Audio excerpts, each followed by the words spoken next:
Alright then, there is somebody out there who we need to try and send to sleep with the fishes, as it were, so we can get our client off the hook. Yes, we're making a lot of fishing and aquatic puns right now, because, things will be explained on that one. But, welcome in! Thank you for tuning in once again, or if it's your first time, welcome! To my Phoenix Wright Ace Attorney Trilogy playthrough. We are currently in the midst of Trials and Tribulations, Case 3-3 of Recipe for Turnabouts, and into the hopeful final few throws of this particular case. So we can hopefully reach a conclusion by the end of this episode. That is our plan, and you're more than welcome to join me for the ride. Everybody in Twitch land and everybody in YouTube land, whenever you're enjoying this, I sincerely hope that you do. If you're in the YouTube land and really like what you see, don't forget to let me know with likes and comments down below. And if you'd like to go further with thine love and support to chat and talk about things and be in for joining us on our continuing Ace Attorney chronology adventure, don't forget to click the subscribe button and click the bell so you get push notifications, hopefully, when we make new uploads. As our regulars come in on the Twitch chat, hello to all of you. Just get yourself in and get yourself comfortable as I ready myself for what we're gonna be doing. I know that last time out, we discovered the whole stitch with this very creepy lady in the loan shark business. We found out her entire deal is that she's probably not there willingly. She's only there because she is the human price attached to this loan transaction that this other loan person wanted to has been forced upon, because it turns out that this lady is actually the granddaughter of a famed, infamous crime boss family. So don't want to cross them. You know, the whole Marlon Brando thing. You don't want to cross me. You don't disrespect my family. Yeah, working out what her deal was about. And yeah, we have our man that we would like to, as they say, our loan shark man, we want to send to sleep with the fishes. That's essentially our shtick for today. As we continue where we left off in the trial, we're about to have another testimony from... Ah, God, it's Fruity Man again. Yes, we were in the midst of testimony and cross-examining Mr. Jacques Armstrong. I was going to say Jean Armstrong. I got the name wrong there. Our very fruity chef slash strongman, as it turns out, because it appears that him and our loan shark man, Furio Tigre, could be... in cahoots a little bit. I don't know if that's a reciprocal transaction, or if that's a case of, again, Jean is being a bit strong-armed into this one. Let's wait and see. But hello, Yeti. What have we found out so far? Figuring out that, actually, the entire situation with the murder could have been an actual, just sort of a cover-up for the witnesses. The scene could have been just actually staged for the witnesses to be fed false information to then testify about later, while the actual crime probably took place either behind the scenes or on a completely different location or time of day. Completely. That's what we've been gradually finding out here, and it has been mightily interesting. And now we're ready to get continuing, so we're going to put the disclaimer here again. The following episode contains copious amounts of French. You have been warned. La victime, Monsieur Elg, get to my restaurant alone. I remember the old man arrived not long after him. There were no other customers. When he got word he won the lottery, Monsieur Elg became very excited.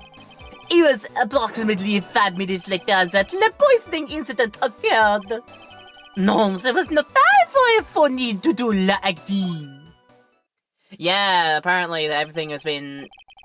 We're trying to get to the point where everything has been staged and faked out. Like, our actual Glenn person is was a phony that the witness actually saw. So, this is where we find ourselves. We gotta try and prove that now. Just so we're clear, there was no mirror in the restaurant after all. Je vous demande pardon. Forgive me, Your Honor. I lied because I wanted this mess to be cleared up quickly. Hello, Angel. Good to come in here. You're just in time for the French. What you have just done is commit perjury, Mr. Armstrong. I will decide how to punish you later. For now, we will hear your cross-examination. Mr. Wright, if you please. Well, he took that perjury charge a bit too well. But I'm guessing he'll be in more serious trouble after this cross-examination. We gotta get Fruity Man even more... fruity, as it were. Right, let's get pressing everything, because I like to do that. Hold it! So was he alone at this table as well? Maui? I saw it from the kitchen. Yet the defendant, Miss Bird, remembers it differently. She swears there was another man at the victim's table. Objection! Coffee Man, our favorite man in a mask, or the coffee man in a mask. Unfortunately for you, trite. Yesterday's witness also testified that the victim was alone. You know, seeing you squirm like that reminds me of a certain coffee's bittersweet bite.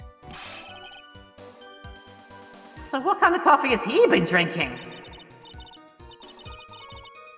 What the heck kind of coffee has that kind of bite to it, like it actually nibbles at your insides of your cheeks or something? It's not coffee, it's love. It's love that's bittersweet. You know, hearing Maya say that makes her seem wise all of a sudden. Yeah, I have my moments. Okay, the old man arrived not long after the victim, apparently. Hold it! By old man, you mean Victor Kudo, correct? The pervy man. Oui? He comes often for my special coffee. Mais j'avais chez lui, ecstasy. I drank your coffee once, Mr. Armstrong. It's special, I'll give you that. It's worth a sip just for the experience. Oh, you make me so happy, monsieur. You almost make a meditate. I said it was worth one sip, and nothing more. So, old Mr. Kudo arrived at the restaurant around the same time as the victim. Maybe I should ask about his arrival in more detail. How many minutes after? What time was it? Don't we have, like, a time frame for that? We have a time frame for, apparently, the time for them to stage the phony, scene for the witnesses. Do you reckon... I mean, if one doesn't come to any good, we can always ask the other. Let's go how many minutes after first. So, you're saying that not much time elapsed between when the victim and Mr. Kudo arrived? Oui, that is correct. But that still leaves the possibility that something happened in that gap of time. And by your recollection, how much time would you say elapsed? Let me see. Approximately 2 minutes, I would say. 2 minutes? That's all? It seems unlikely that anything untoward could have happened in such a short time. Rats! I knew I shouldn't have pursued this line of questioning.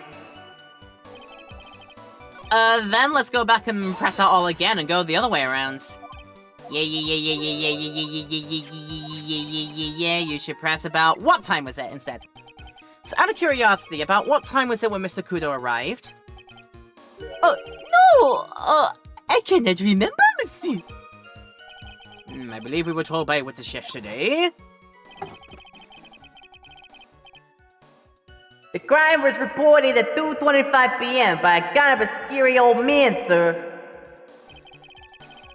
Also, he has a name, Judge. He's not just a witness. He is Detective Gumshoe. Put some respect on the name. He's a good boy. Does that perhaps jog your memory, witness? The incident happened about 20 minutes after he arrived. So the victim must have arrived between 2 p.m. and 2 p.m., no?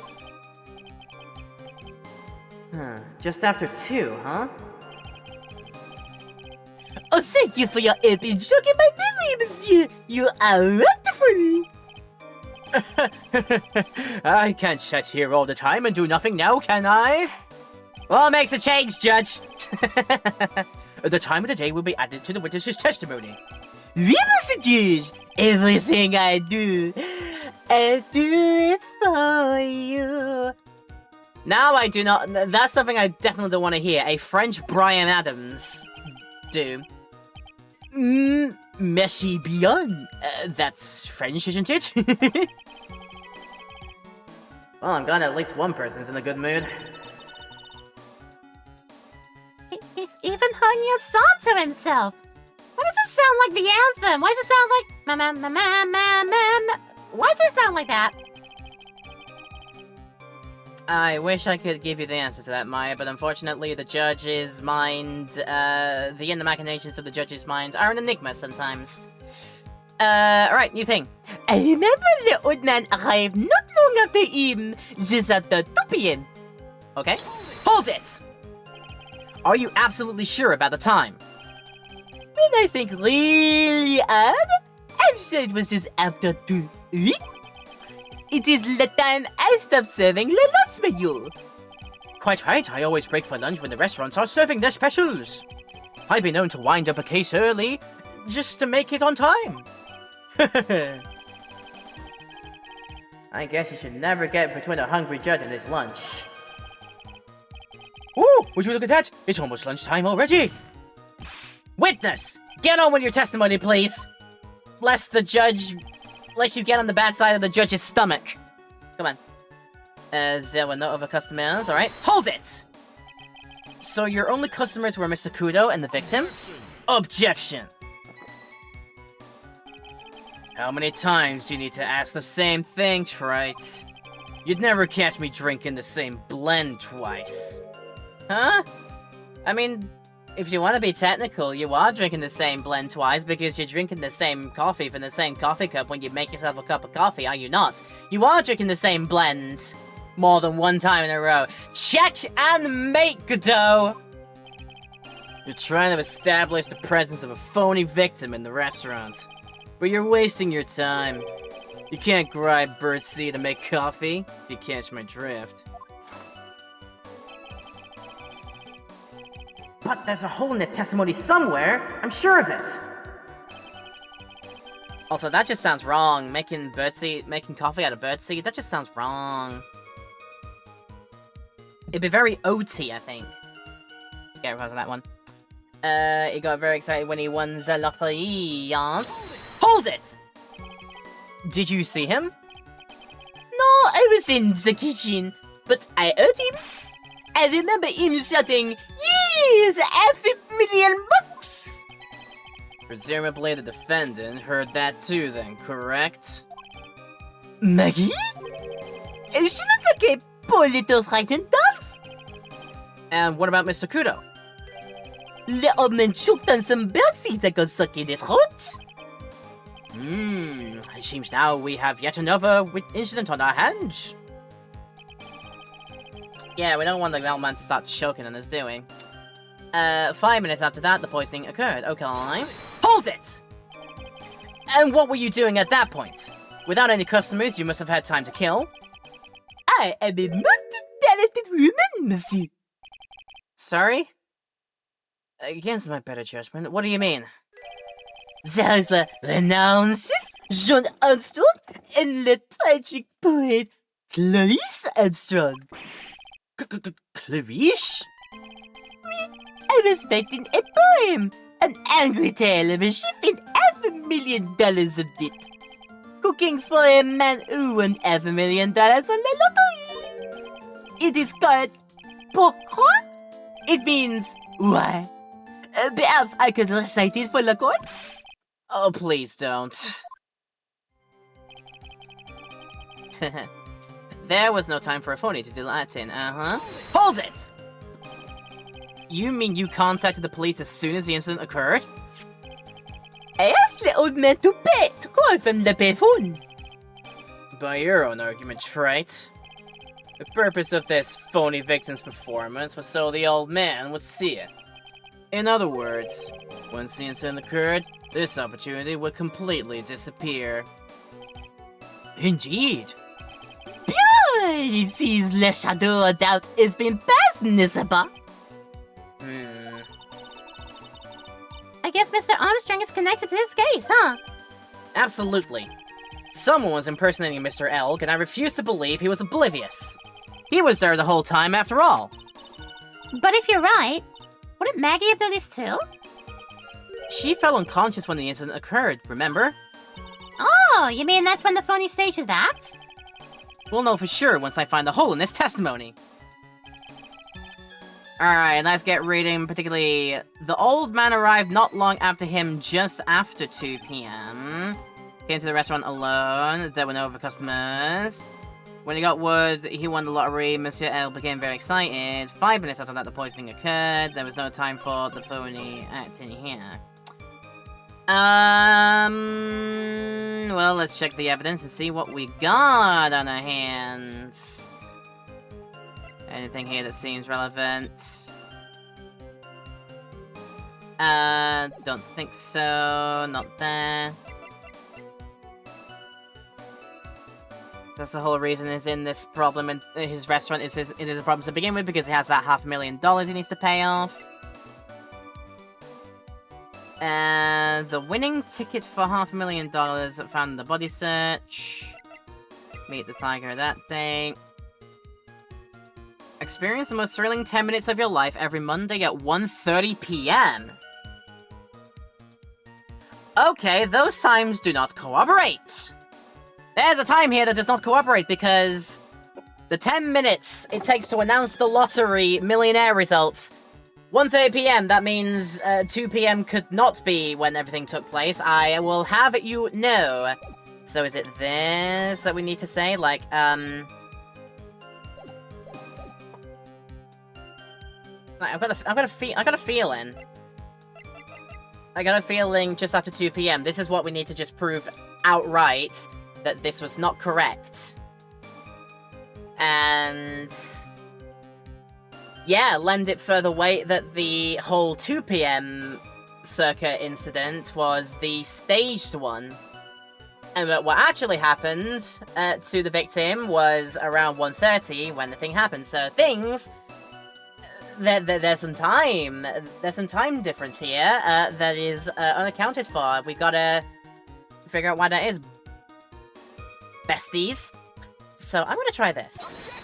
Objection! Yes, indeed. I'm afraid I finally got you, Mr. Armstrong. Quoi? What do you mean? At the time in question, the victim was listening to the radio with his earpiece. The show he was listening to was Millionaire Radio. Each week, they announced the winning numbers of the $500,000 lottery ticket. Oui, ça must be la show Monsieur Egg is listening to. I can't see any problem with this testimony, Mr. Wright. Oh, wait for it, Judge. I wonder. You say the victim arrived at your restaurant after 2 p.m., correct? Oui, oui! I'm sure of it! I remember it perfectly now! I know it was that time because I just finished having the lunch menu! Aha! Let me get you there. Get to the point, Trite. If you even have one. Oh, I got one, and it's about to be rammed up your backside, Godot. That show is broadcast live at 1:30 p.m. And it claims to be the most thrilling 10 minutes of your life. It's on the air at 1:30? Now, supposedly, the victim made some noise when it was announced that he had won. And yet, I don't believe his cry of joy could have occurred after 2 p.m. Because the show had already finished more than 30 minutes earlier by that point in time. No! This victim, we've been told about, has done nothing but the impossible. Listening to the radio with a ruptured eardrum, catching a show that was already over. There is only one conclusion you can draw from these facts. This victim was an imposter, acting out the poisoning 30 minutes after the real murder. Yes, there were 2 Glen Elgs in Tribulations that day. The real Glen Elg, now dead, having been poisoned by the real killer, and the phony Glen Elg, acting out the events for Mr. Kudo to witness. It certainly seems that way. I mean, if that wasn't the case, how would you explain the time discrepancy? Objection! Quite a performance, Trite. You're almost on a roll. Huh? But sadly, you lack the rock-hard foundation of rhythm to build your song. Well, what is this? Music Theory 101? Am I learning my Dorian, Larian, and Phrygian modes? What's going on? Mixolydian modes? Let's recap. According to your imaginative theory, it's now just after 2 p.m. The phony elk's performing a play for the benefit of Mr. Kudo. How do you explain, then, where the real Glen Elk is? I don't believe I have to spell this out for the courts. However, at that time, the real Glen Elk was already dead. That's certainly the obvious conclusion. Objection! Thank you, Trite. That's exactly what I was hoping you'd say. What? No. I presume you can prove this theory of yours. Can you explain where the missing corpse went to? The missing corpse? According to the old man's testimony, there is only one other customer there. If that customer was the phony Glen Elk, then where did the real killer hide the body of the real victim? Ah! Right, that's our next mystery. The prosecution has a valid point, Mr. Wright. If your theory is to stand up to examination by the courts, you must provide us with proof by answering the prosecution's question. Where did the killer hide the body? Well, let me do a quick bit of that first if I have to actually give an answer or an educated guess. Yes, Your Honor. No conjecture, Trite. Let's hear some facts for once. Show the court a piece of evidence that proves where the body was hidden. Evidence? What's with the intense pressure in here all of a sudden? I thought I'd had him with that contradiction. But he's turned it all around and backed me into a corner instead. Well, Mr. Wright, the court will now hear the defense's theory and evidence. First, where was the body of the real Mr. Elk concealed? Where was it concealed, and how was it concealed?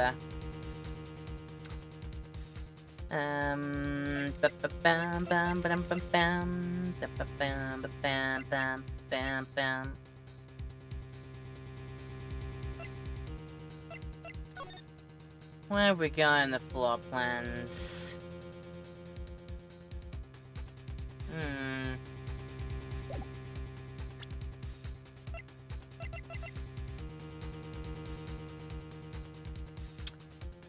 Small pocket but big stains.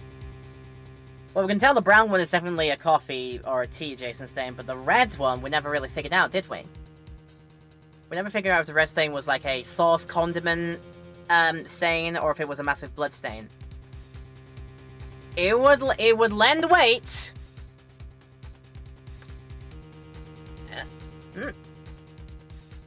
Okay. What I think might be going on here is when the initial real poisoning happened, the assumption probably would be that it caused victim to do a big, massive cough, hack, and splutter. Probably cough up some unsavory things from his mouth, i.e. red stuff, i.e. blood, that could have set Maggie off and made her faint, fall unconscious for a prolonged spell. Well then. Right, now we just need evidence of... Now we just need to say, was it inside or was it outside the premises? Outside Trebion or inside Trebion? Because the only other place that would be out of the way of where all the customers sit, so that would be the kitchen.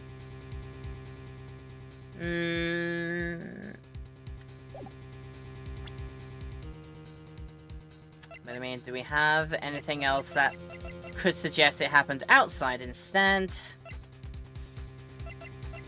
None of those. None of those. None of those either. The scene taken near the kitchen, photo was down there,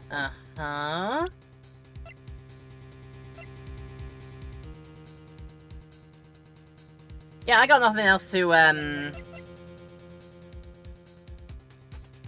got nothing else to state otherwise what I was thinking here. Yeah, so probably inside Tobion in the kitchen area somewhere. And the evidence of that is because when the true incident happened, that's where the coffee stain and the red stain, assuming to be blood, was basically put there. Because the victim must have coughed it up. That set off Maggie's fainting reflex, caused her to fall unconscious. I have a feeling that's how this stuff went down. That is my thinking, my theory.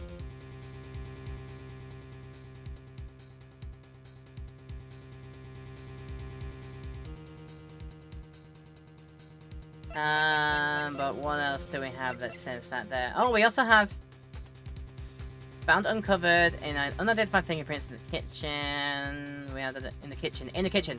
Oh, we have that too. That would have been taken from his personage. Very clearly.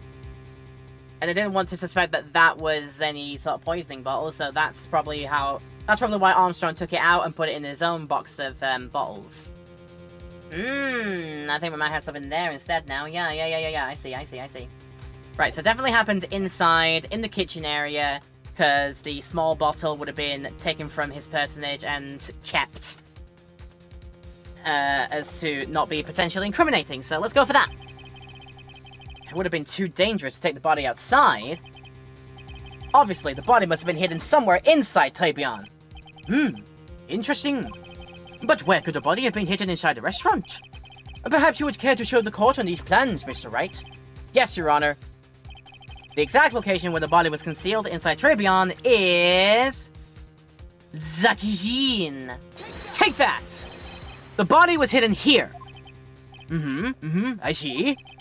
Nice supposition. But the real question is, can you back it up? Where is the evidence that proves the body was hidden in that location? The medicine that was taken from his personage. Because what if that was said to be, what if they think that was the poison bottle? Nah, we got it. Take that! Also explains why it was missing from his bag. Yeah. Mr. Armstrong, do you recognize this bottle? No! I've never seen such ugly bottle before in my life! I only use the very best bottles, monsieur. The highest quality ones for me. Where was that bottle found, Mr. Wright? Interestingly enough, Your Honor, it was found in the kitchen of Tribulations. Eh? But I only ever use these bottles for my aromatherapy oils. No, but this bottle doesn't contain aromatherapy oil, Mr. Armstrong. No, it contains a medication. What kind of medication? I'm sure everyone remembers, don't they? That Mr. Elg visited an laryngological clinic. I can't. Visited an otolaryngological clinic and was given medication that day. You can't be serious. I am serious, and don't call me R. The defense had the contents of the bottle analyzed, and I have the lab results here. The contents of the bottle match the prescription that was given to Mr. Elg. Glenn Elg's murderer hid the body in the restaurant kitchen, at which time this bottle fell out the victim's pocket. Mr. Armstrong, when the incident occurred, did you say you were in the kitchen? Monsieur! Yes, you know what I'm about to say. It was you who hid the victim's body. You did a fine job pretending to defend my client, Maggie Bird. However, you were setting her up to take the fall behind the poor girl's back.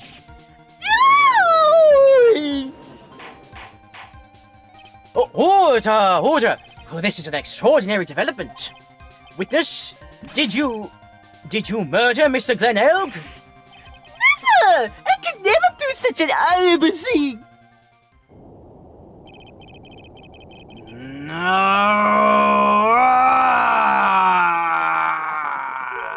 Coffee. Mr. Godot, slow down with that. You'll get trots. The bitterness. Every time I get lied to, I always down a mug of coffee. That's one of my rules. Do you have the slightest idea how many cups you've had by now? Then I like to do the same to the person who lied to me. I like to take him down with my empty cup. Listen up, chef. How about a brand new flavor in your ear, my H-deficient friend? Chef de Batata, please, you must hear me out.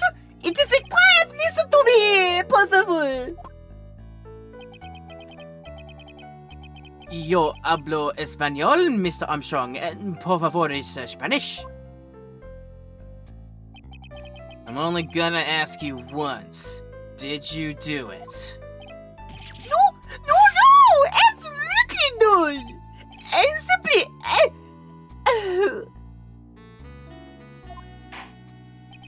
Let's hear it. You got one shot, right, Gramps? Witness, the court will permit you the chance to make one final statement. If you lie under oath again, Mr. Ghost Coffee Mug awaits you. As does my gavel.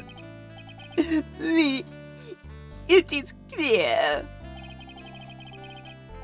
What do they always say in the movies? I've got a bad feeling about this. Phoenix Wright gains 2+ experience points in this Star Wars RPG. Very well. Begin your final testimony, Mr. Armstrong. The confession. There's a confession gonna happen. Oh boy. It is true. I ate the body in La Kishin. A man forced me to do it. I had no choice. I had to go along with it because there was a reason why I could not refuse. But I did not keep. I swear it. You must believe me. Well, this might be a very easy to take down, but of course we do want to press everything. You were forced? By who? I cannot see. I would be erased. So let's try a different question then. When Mr. Elk died, was he really the only person at his table? There was.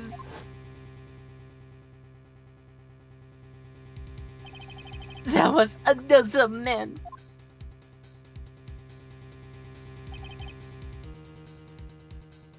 Score one for me! I knew it all this time!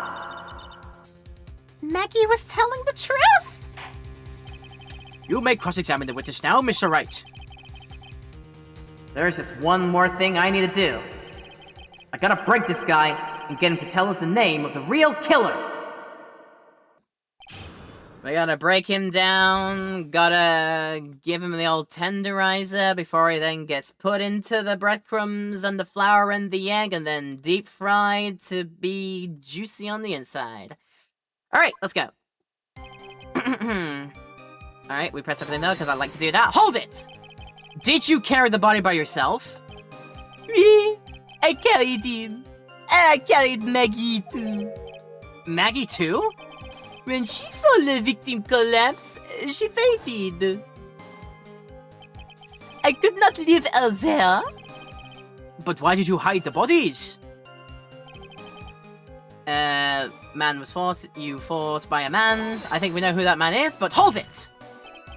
What man? Who was he? No, I cannot see. I fear for my life. He's really scared. You'll just have to pull the words in his mouth, Nick. Yeah, you're right. If he won't tell me, I'll tell him. But why would you go along with this man? There was a reason why you could not refuse. You owed him money, I think. Hold it! And what reason would that be, Mr. Armstrong? You know, monsieur. Yes? Surely you cannot expect a young maiden to talk about such an embarrassment? Oh, a maiden? Okay, you're a bit too old to get away with that.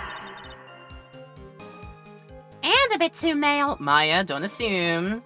Look, we're trying to be progressive here, but A maiden is probably beyond this man's age. Is it? I don't think 39 is maiden age, to be honest with you, but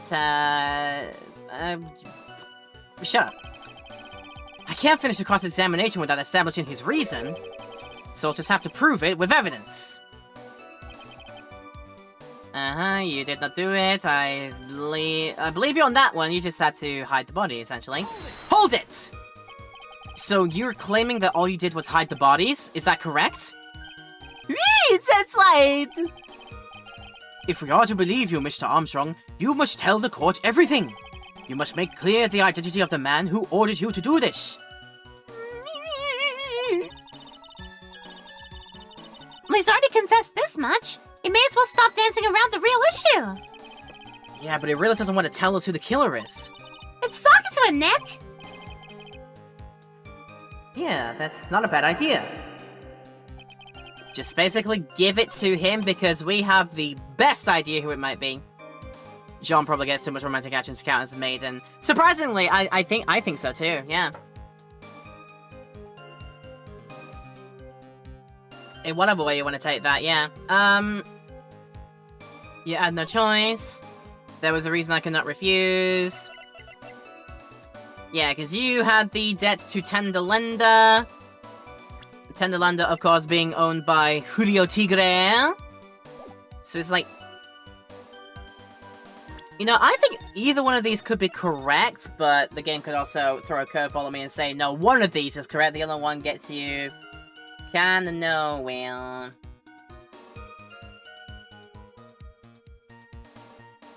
But honestly, I think this time around, either one will get us to where we want to go. We're gonna be blunt and actually present the profile on this one. Is this the man who did it to you? My poor, lovely little fruitcake.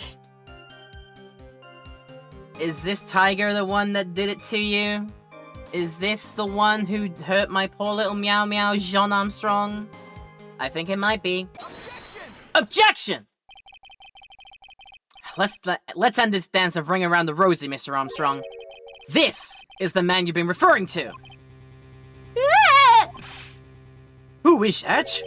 I feel like I've seen him somewhere before. Oh, I don't know, maybe a month ago in this very courtroom. The man's name is Julio Tigre. He's the manager of a loan office called Tenderlender. There's no point trying to hide the truth anymore, Mr. Armstrong. I know you couldn't go against Mr. Tigre. At least not while he had this on you. Oh, now we're gonna do something else. Oh, is this where we present the companion evidence? So if we went one way and presented the contract on the third statement, it would then say, this is the guy who you're, who's strong-arming you here. But this way around, we gotta do the inverse. So yeah, just present the companion piece of evidence, so the long contract, it's gotta be. Take that! A $500,000 loan from a black market loan shark. And you had no way of paying it back, did you? That's why you were forced to do anything this man told you. Oui. It is as you say. Mr. Armstrong? Le tiger. He told me he was going to use my restaurant for a business rendezvous. On that day in question, he was meeting la victim to demand that he repay his loan. I don't know why it happened like that. I just did what he told me to do. I had no choice. I gathered the body and the unconscious Maggie out of the dining area and into the kitchen. After that, I just tried to forget what I had seen.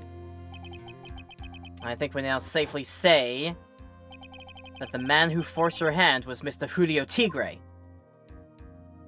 finally put the stripes on the tiger. Yay! I do have one further question for you, Mr. Armstrong. The poison and the lottery ticket that were found in the defendant's apron pocket. Was that your doing as well? No, I knew nothing about that. Making it look like it was Maggie who had done it. I was the... It is despicable. Mr. Godot, you will summon this Furio Tigre as a witness. I doubt that can be arranged today, so we will adjourn for now. Proceedings will continue tomorrow.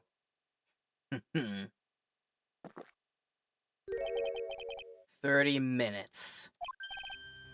Ooh, what? The trial will go on. I'll see to it myself.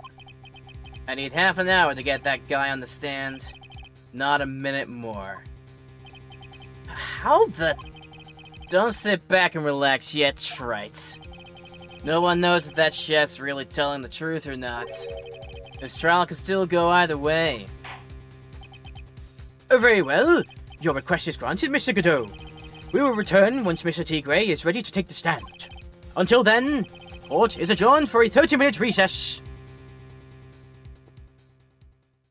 And it will be continued. Oh ho ho ho! Yep, okay, good. Nice and quickly through Mr. Armstrong's whole situation.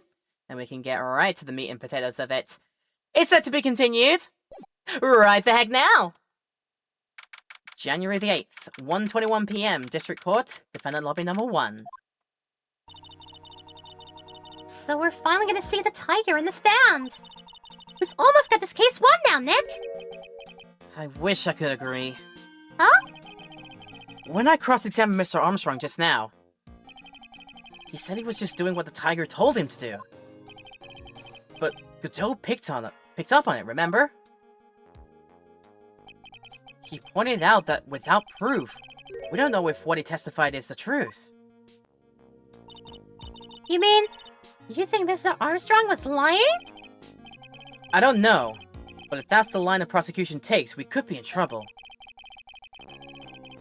I get the feeling that we don't have the case-making evidence we're gonna need. Da da da da da da da da! Hey, Bill! I'm coming in with that case-saving evidence that you wanted. Detective Gumshoe? What are you so jumpy about, Detective? Your hair is standing on end. Hey, that's the pot calling the kettle black, Miss Top Knot. It's not a top knot. Never mind about the hair. Just calm down, alright? I can't stand still when I don't have a job to do. I kinda get wound up. Ah! Well, no kidding.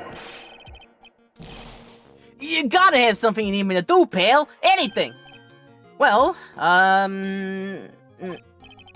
hey, I'm gonna take a job back down to the precinct. I could get some prints analyzed for you if you got an hour. An hour? The trial will have reconvened by then. But Nick, we still don't have a really decisive piece of evidence, right? True. Without some kind of trump card to pull out the bag, we're really stuck. You said you could get some fingerprint analysis in an hour? You bet! In that case, would you mind checking the prints on this for me? Unidentified. We've already identified them. I guess the stuff that's unidentified. Go for that one. Take that! If you're going back to the station anyway, could you find out who the prints are on these? Oh, wait! There's a small bottle I gave back to you this morning, right? Yeah, I think it's time we solved the last mystery of who the prints on it belong to. Hey, sure thing, pal. Actually, that's been gnawing on me, too. Alright. Gumshoe away! With the bottle. I'll get this out to the lab right away. Just make sure you don't lose the case before I get back. Easier said than done, my guy. This is pretty much the final showdown, I guess. It's time to separate the phonies from the real guys. That probably sounded way better in your head, Maya, but I get the sentiment. Time to put this, as I said, time to put this loan shark out to sleep with the fishes. January the 8th, 1:56 PM, District Court, Courtroom number 4.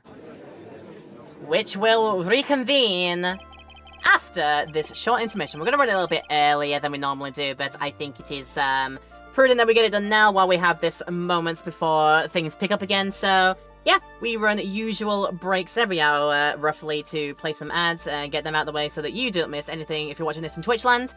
There will be no break in the YouTube land highlights. Feel free to continue watching after this part if you're up for doing that, but this is also a good time to pause if you feel like you need to do some self-care.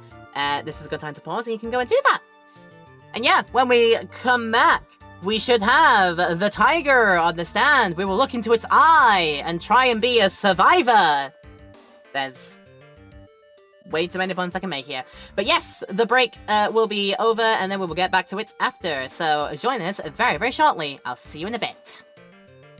It is about to get intense in here, so we're gonna be rising up, taking our chances and taking our time. We will fight to keep ourselves alive. We're about to see the eye of the tiger, or should I say the tigre at this point. Yep, things are gonna get hot, so get yourself ready, everybody. Welcome back to the video. If you took a break here, then I hope you had a good break. If you're liking what you see, don't forget to let me know with a like and comment in YouTube land, and feel free to go further with your love and support if you want to see more of this in the future, through future uploads. Make sure to click the subscribe button and click the bell wherever it may be, so you can get those notifications through. Does mean the world and is much appreciated. So court will now reconvene. Mr. Godot, did you find this Julio Tigre? I even tamed him for you. It was a 3-cup job, no problem. Tamed him? The guy's name may be Furio Tigre, but come on! He's pretty lively. Be careful, he still bites. Very well. Please show Mr. Tigre to the stand. There's a boy. Witness, please state your name, which are... Ah! Don't hide under the table, Maya! Unless there's moving me down there, too. What you say to me? Nothing! I didn't say nothing! Understood! Who could have guessed that fear would induce a bad Brooklyn accident, the judge? I got business to take care of, you hear me? So who the hell called me into this hole? Was it you, Spiky? No, of course not. It was... the judge. Your Honor? Oh dear, I seem to have dropped my pen. Where on earth is it? Not mind me, just carry on with the proceedings as normal. Oh, that's it. We're doomed. Maybe you didn't hear me. I said, who the hell was it that called me in here? There's no need to shout. We can all hear you. What you say? There's no point struggling. You're caught in a snare. The relentless snare of the law. And I'm the one that hauled you in.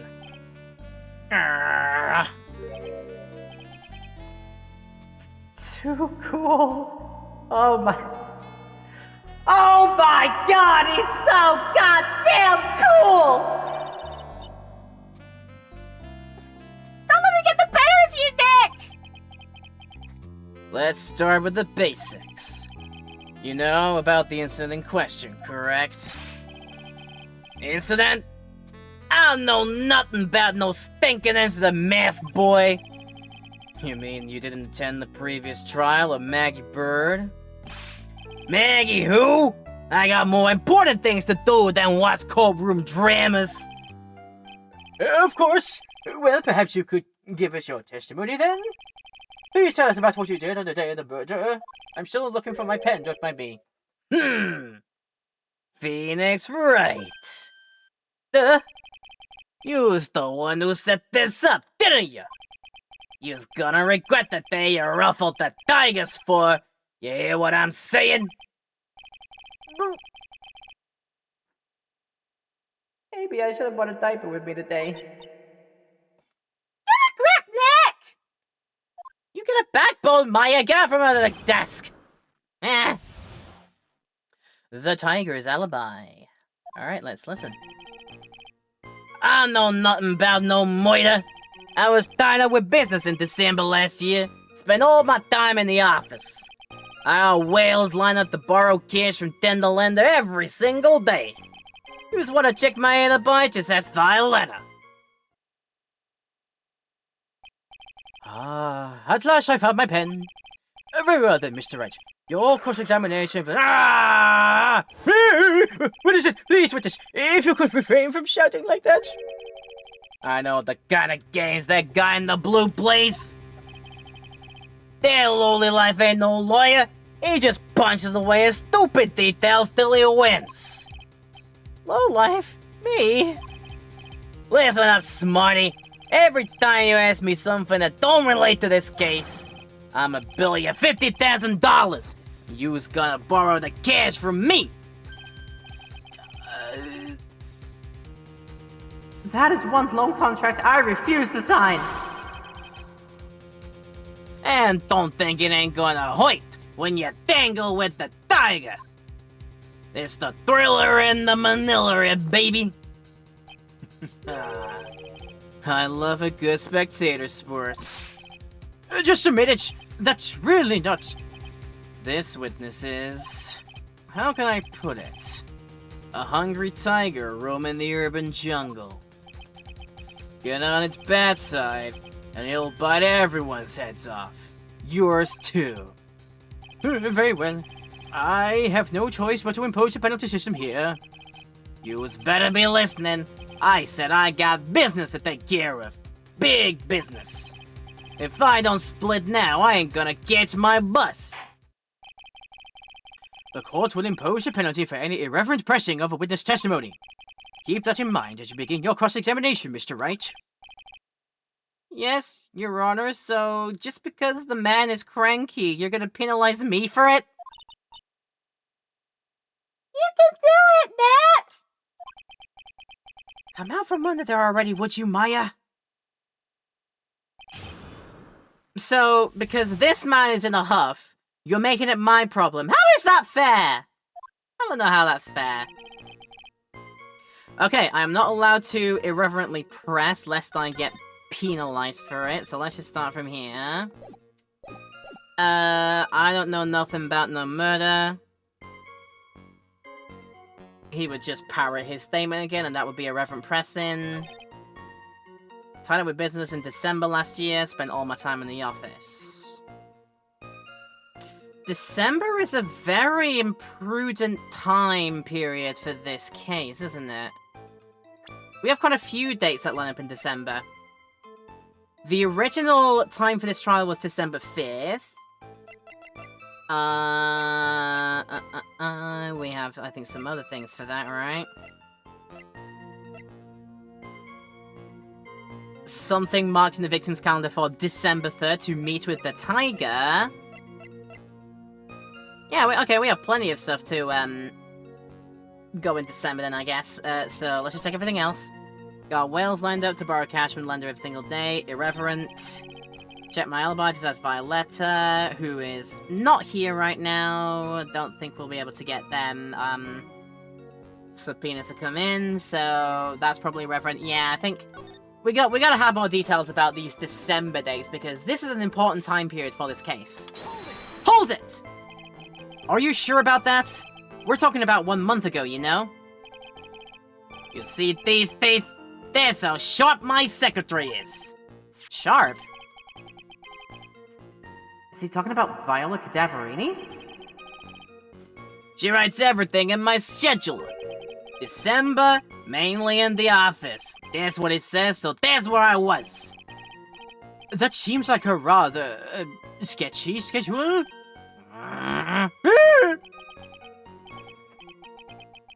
And there he goes again. Huh. What the tiger did in all December wasn't the issue. What's important is what he was doing on the day of the murder. So, now what? Nah, we need more out of this. We need exactly what he was doing in December. Press! Mr. Tigre, what do you want? If you wouldn't mind going into a bit more detail? Objection! This is a dead-end trite and you know it. Remember the rules. Objection! No! It's essential that we establish the witness's alibi accurately. I agree. The victim was killed on December 3rd. Were you in the office that day too?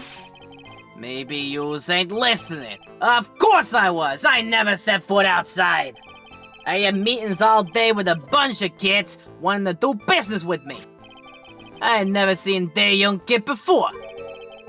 I do believe the witness's last statement was important. Mr. Godot, if you could, please. Mr. Tigre, the court asks you to add that statement to your testimony. Don't let an animal beat you. Be a man, Your Honor, and ask him yourself.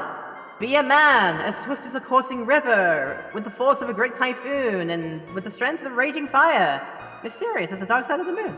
Be a man. Come on, Judge, you can do it. The day you was talking about, I was in the office too. I never saw that kid before.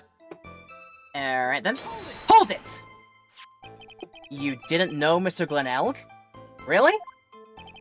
I don't mess with the guppies when there are bigger fish to fry.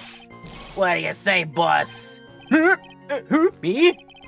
How's about I hit you with a fair $200,000? Well, I was thinking about purchasing a nice car from Europe. He is seriously considering this? Wow. Tiger's a really good salesman, huh? Yeah. If I want to sell this case, I need to copy him. How about you hit him with a fat piece of evidence, boss? Oh, I wish it was that easy. That's what you gotta do. Just think. All you have to do is press him on something irreverent and bam! $50,000! Oh, get real, Maya. How about you pay back the money then? Your allowance should cover it. Hey! I'm the idiot, you know? Well, I'm certainly not the one who brought the $50,000 with free money. Anyway, I need to work this guy without pressing his testimony too hard. But his testimony is pretty solid as it is. I admit nothing jumps out at me as a contradiction, but I've got to find an opening somewhere, or I need to make one. Yeah, don't worry, Phoenix, you've already made one. We have this one here.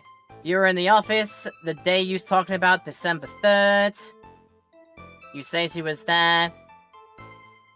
Don't we have... We have the calendar. It says meet with the tiger. Though it doesn't say where to meet the tiger.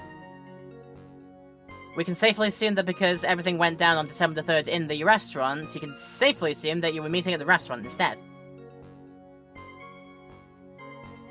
Judge's car comment just now might be left over from recipe originally being written for game 2.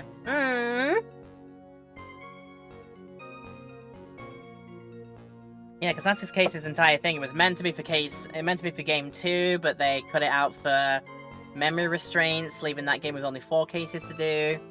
And they just retooled it to do for this one, probably, yeah.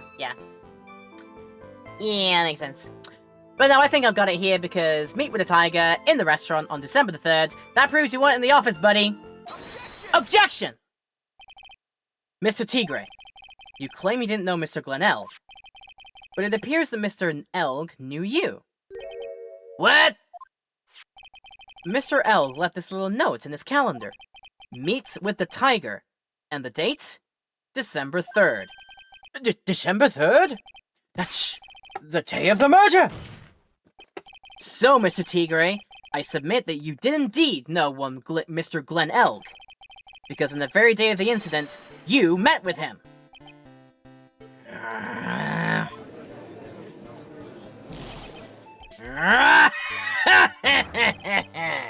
Not bad. You was actually not bad. So sorry? I was just messing with you to see how good you were. Did you hear that, Nick? He said you're not bad. Oh, that's one compliment I can do without. Plus, he's lying for his teeth. Witness, please remember that you're under oath. Lies will not be tolerated. You's calling me a liar? Is that what you's doing? Ruh-roh! Ruh-roh, Reggie! So you're saying that your claim to have never seen that kid before is the truth? I said I'm dead serious! You's better believe that's the truth! Ah. Then I'd say that gives me time to enjoy another cup of pure black magic. That is, while you testify for the court again, Mr. Tigre. Oh, yes, would you mind indulging the court witness? He's never actually met the victim? That's gotta be a lie right there! It's time I nailed this guy! But not in that way. No giggity here. I'd rather not giggity this guy. Alright, testimony about Mr. Glenn Elg, who we actually realized that every single name of the people that were named in the, what was it called again? I mean, I can't see here, but we'll get to... Where was it again? Where do we find things? Where do we find things? I mean, what do we find in, trying to remember what the, cyber place was called. You know the one when we talked to, Lisa Basil, whose name is also a palindrome. Written either way, they spell the same thing as this Glen Elg. Every single person associated with the cyber place was, has a palindromic name. So yeah. Alright. Just a little fancy, little bit to know. I ain't no liar. I never met Glen Elg. There was some lame guy with that name, though. Wanted to borrow cash from me. I set up a meeting with the guy at my office, then the lender. I waited around for him, but he ain't never showed. I ain't never been to that Tribulations joint you was here. I see. That all seems perfectly logical. You had arranged to meet with the victim, but he didn't show up. I've heard it's pretty hard to keep appointments when you're dead. Very well, you may begin your cross-examination, Mr. Wright. Yes, Your Honor. Then I tell you, I got a big deal going down today. I ain't gonna make my bus now. I'm gonna have to take the express train. That bill's going straight to you, right?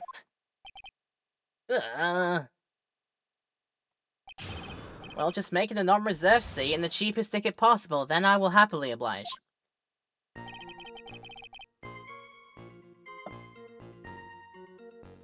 So I wonder, are we again going to be harangued for, pressing a wrong testimony here?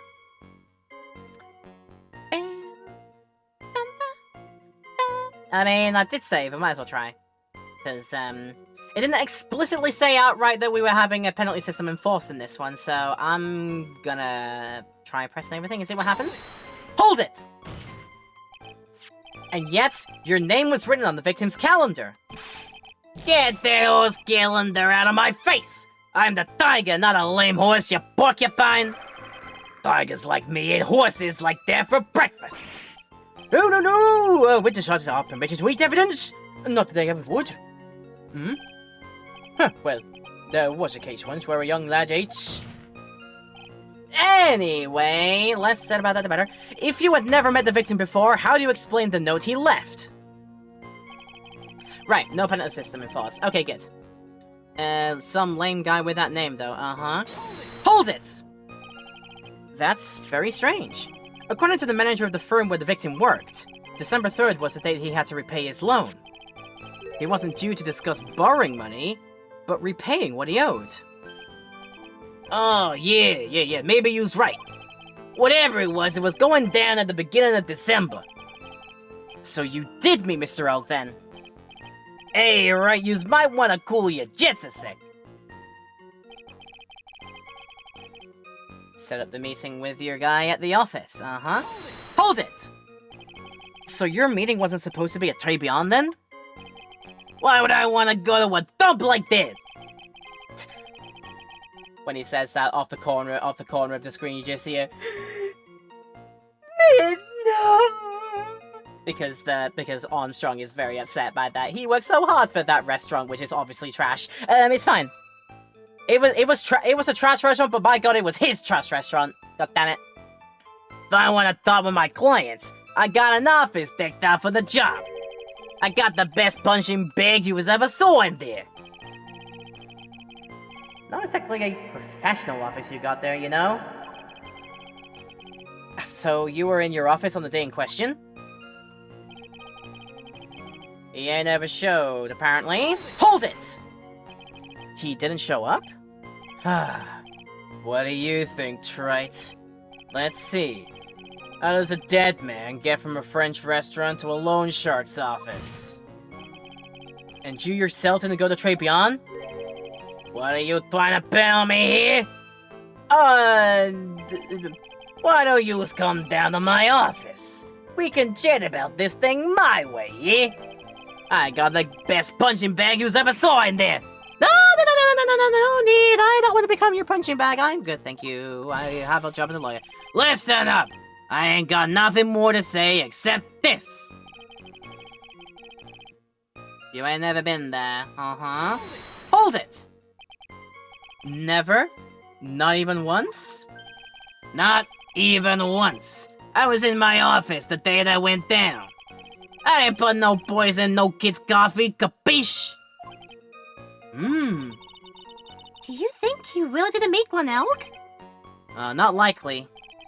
Because I'm convinced this guy's behind the whole thing. So you mean that whole testimony he gave was a lie? Of course! So we can't afford to give him time to think of ways to plug the leaks in it. I've gotta nail him while I still can! We gotta nail the man! Ain't never met no Glenelg. What's some lame guy with that name wanted to borrow cash?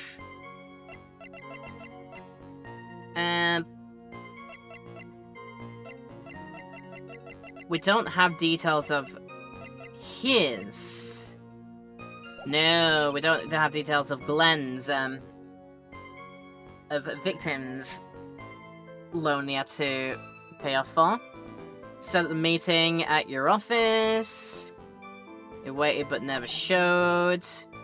You ain't never been there, you here.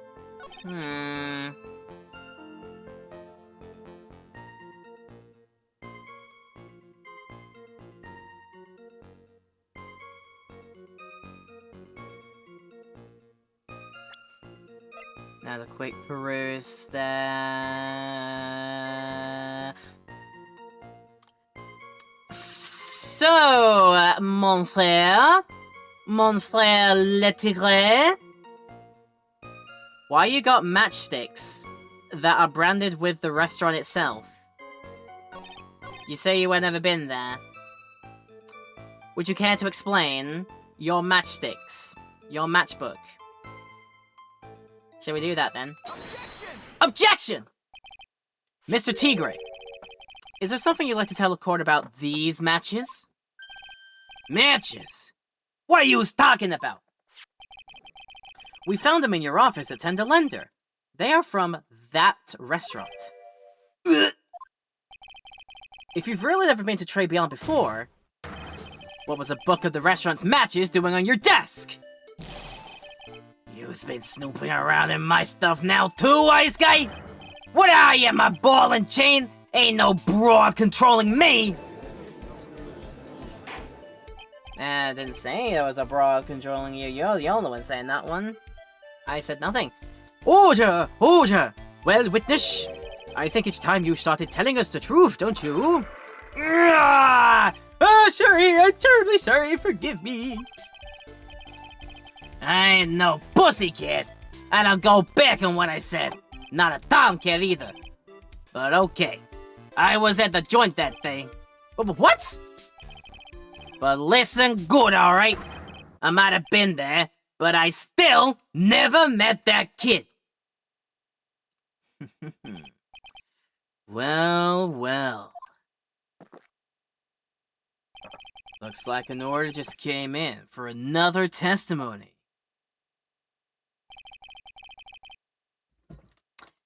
Gonna need that fluid for doing more of Furio's voice.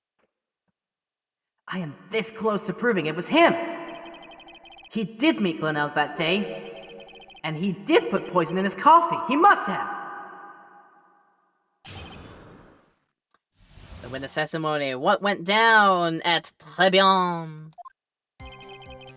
I was supposed to meet with the kid at the restaurant that afternoon. When I opened the door to the joint, I saw one ugly scene. The guy was laying out over the table, stiff as concrete. I figured if the blaze wasn't hot already, it was gonna be, so I split. I heard the cops' sirens on my way out, and I went straight back to my office. I see. You didn't actually meet with him in the end, then? Well, Mr. Wright, your cross-examination, please. Yes, Your Honor. Hold it! If I waited around here any longer, I ain't even gonna make the normal express. No more stupid questions. No problem. Anytime Tribe presses you in something irrelevant, I'll see he pays a penalty. Mr. Godot, that's my job. Your job's to slam that little hammer of yours and call a guilty verdict. So do it. Yes, sir. The Special Express ain't cheap, right? Just so yous know, since yous paying. Oh, man. Doesn't the rule law mean anything around here? No, you're in the jungle. The mighty jungle, where the tiger sleeps tonight instead. Yeah, there you go. Yeah. Right. So again, we are not allowed to press on irreverent testimonies here, right? That calls for a confidence save, just in case we make a boo-boo. You were supposed to meet with them in the afternoon. That would track... I guess that would track. When you opened the door to the joint, you saw an ugly scene. Laid out over the table, stiff as the concrete. It was gonna be hot already. Heard the cops' sirens on my way out, you went straight back to your office. Okay then. Guy was laid over the table.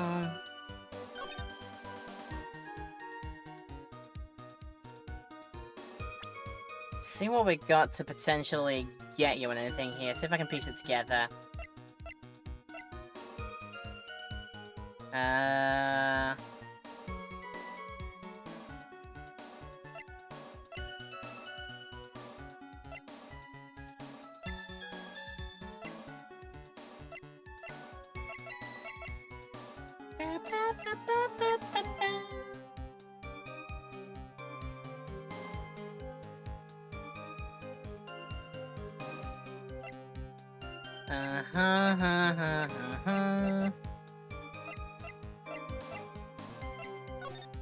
This doesn't have anything about the time. No, it doesn't.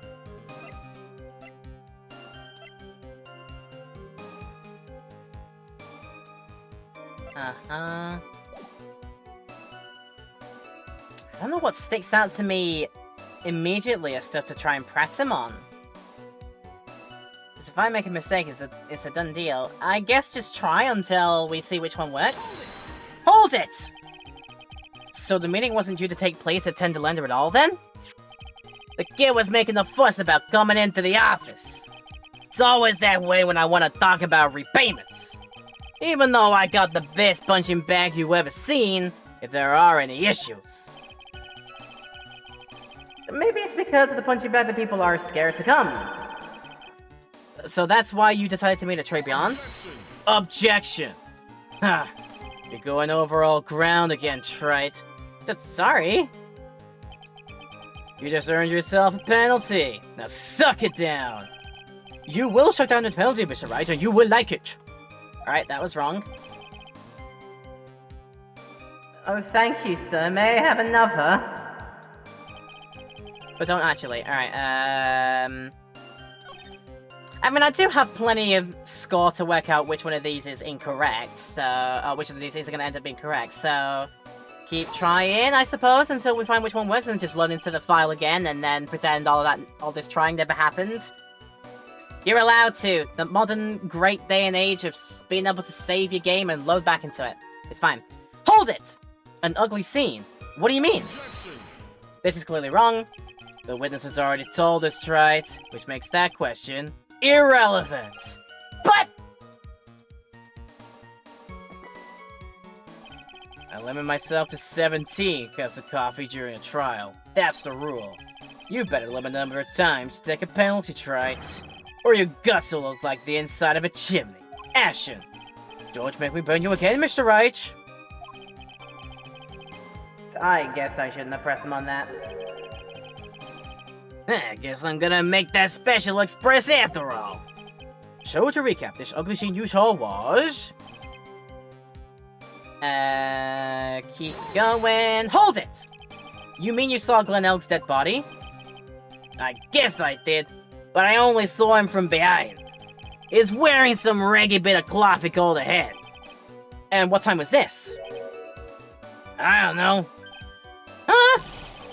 You know what winds me up more than anything else in the world? Watches. Round watches. I ain't gonna pollute my pores with some thick and pecker. Out of interest, Mr. Tigre, what winds you up the second most? Eh? What do you think? Square watches. Is this guy for real? Look, all I needed to know was that something bad was going down in that place. Okay. That did not penalize me.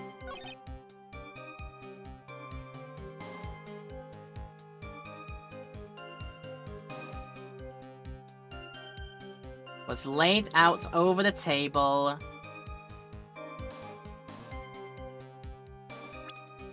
This feels irreverent, but would you describe... Wait, wrong thing.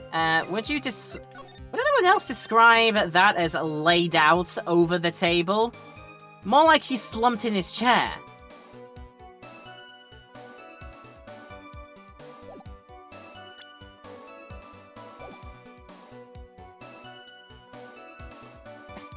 I think that feels like it. I think that feels like it to me. Let's be wholly honest. Yeah.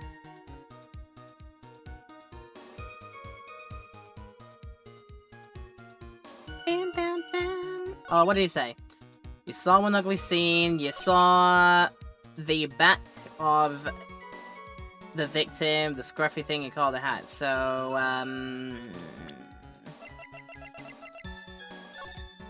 Bum, bum, bum, bum, bum, bum, bum, bum.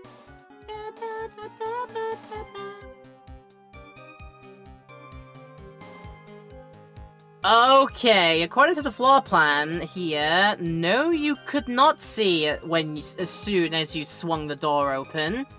Because you'd have seen the welcome register, the welcome front desk, and there was a partition behind then that, so you weren't able to see the victim at best from side on. So yeah, how did you immediately see that there?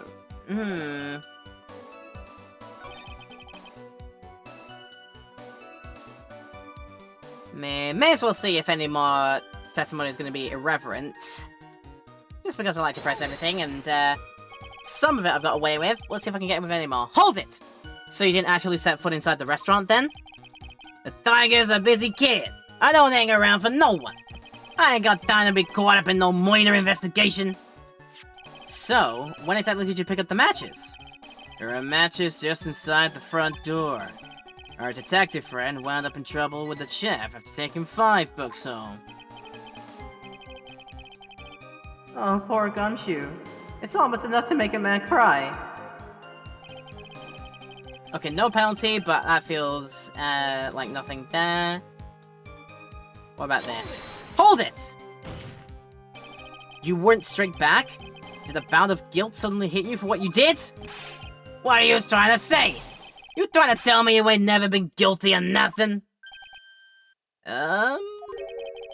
We all have our crosses to bear. We all have to swallow the dark secrets we hide. Like this! The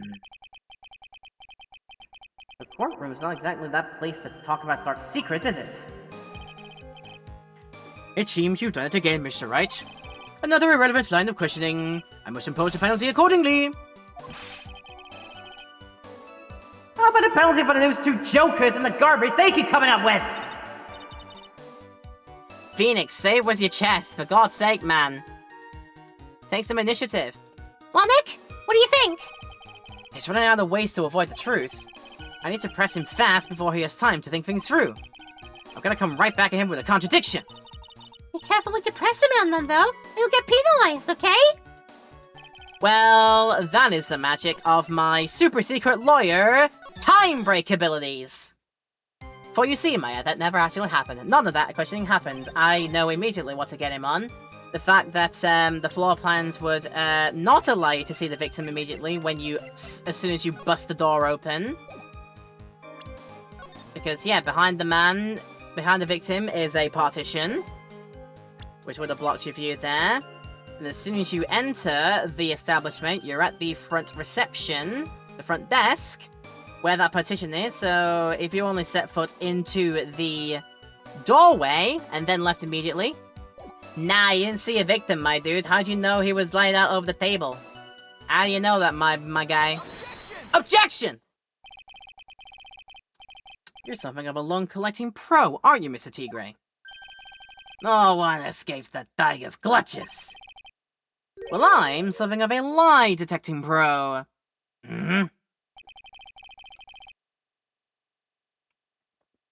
And no one escapes the Phoenix's clutches. I think it's time we got something straight. What's this, Trice? A new line of irreverent questioning? These are the floor plans of the crime scene. You say you were standing at the entrance, Mr. Tigre? From there, your field of vision would have been covered in areas something like this. Indeed, the witness would have had a clear view of the victim's seat. Isn't that what I just said? I saw the back of the kid's head.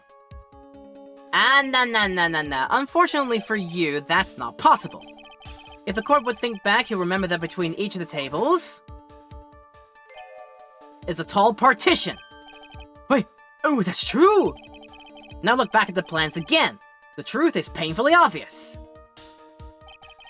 From the entrance, the field of vision to any customer walking in ends here.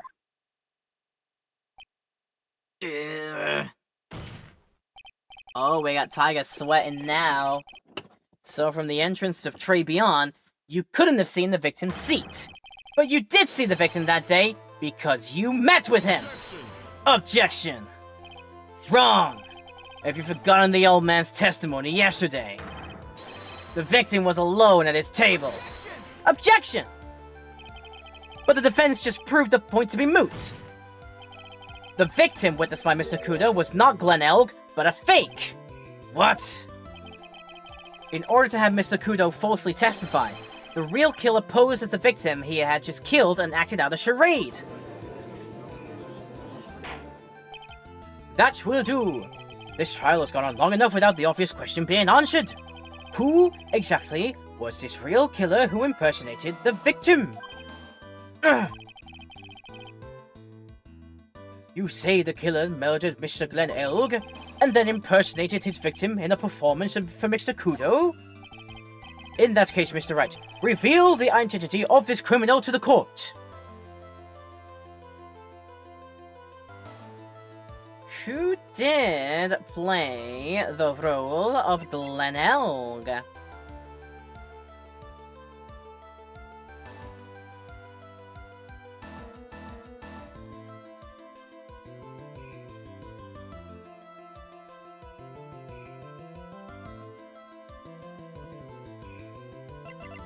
I mean, nobody else could vaguely look like that absolutely chiseled jaw.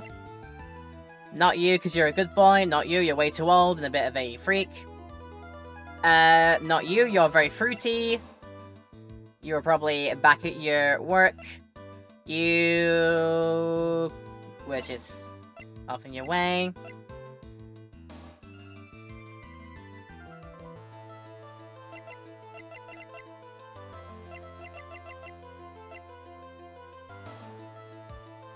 Ridiculously easy to do to hide your face if you just like turned your face away from anybody like, towards the wall so nobody could see.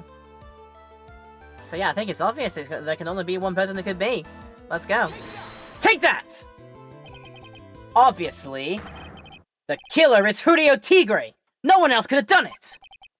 What? Well, witness.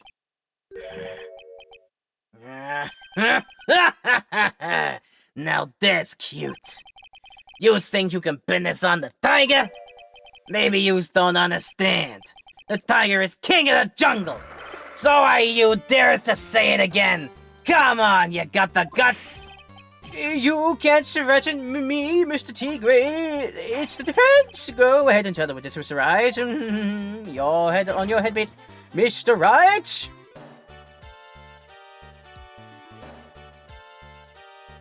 The Tiger King doing the tiger shots and tiger knees. I don't know why the sound alert things aren't working right now.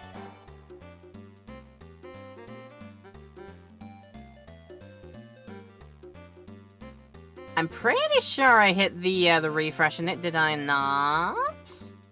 Oh, that's a channel point alert box. I'm wanting this one in particular, right? Yeah, that's interesting. Get a refresh on that page in particular. Let's see if I actually can't do like a quick fix for it, maybe. We're looking for that one. Maybe I guess I just need to log in again or something. Go to mine.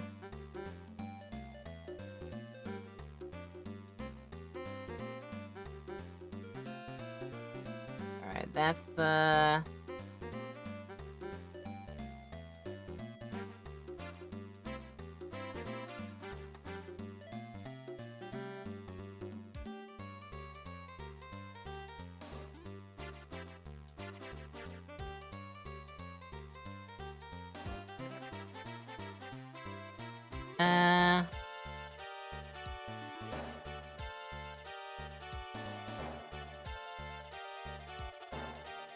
I'll be that one there, right? Here we go.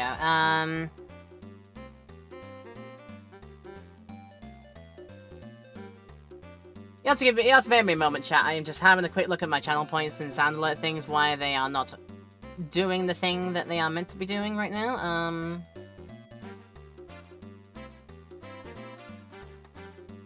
Right. So they should all be in there. Activity feed, that's where they would be.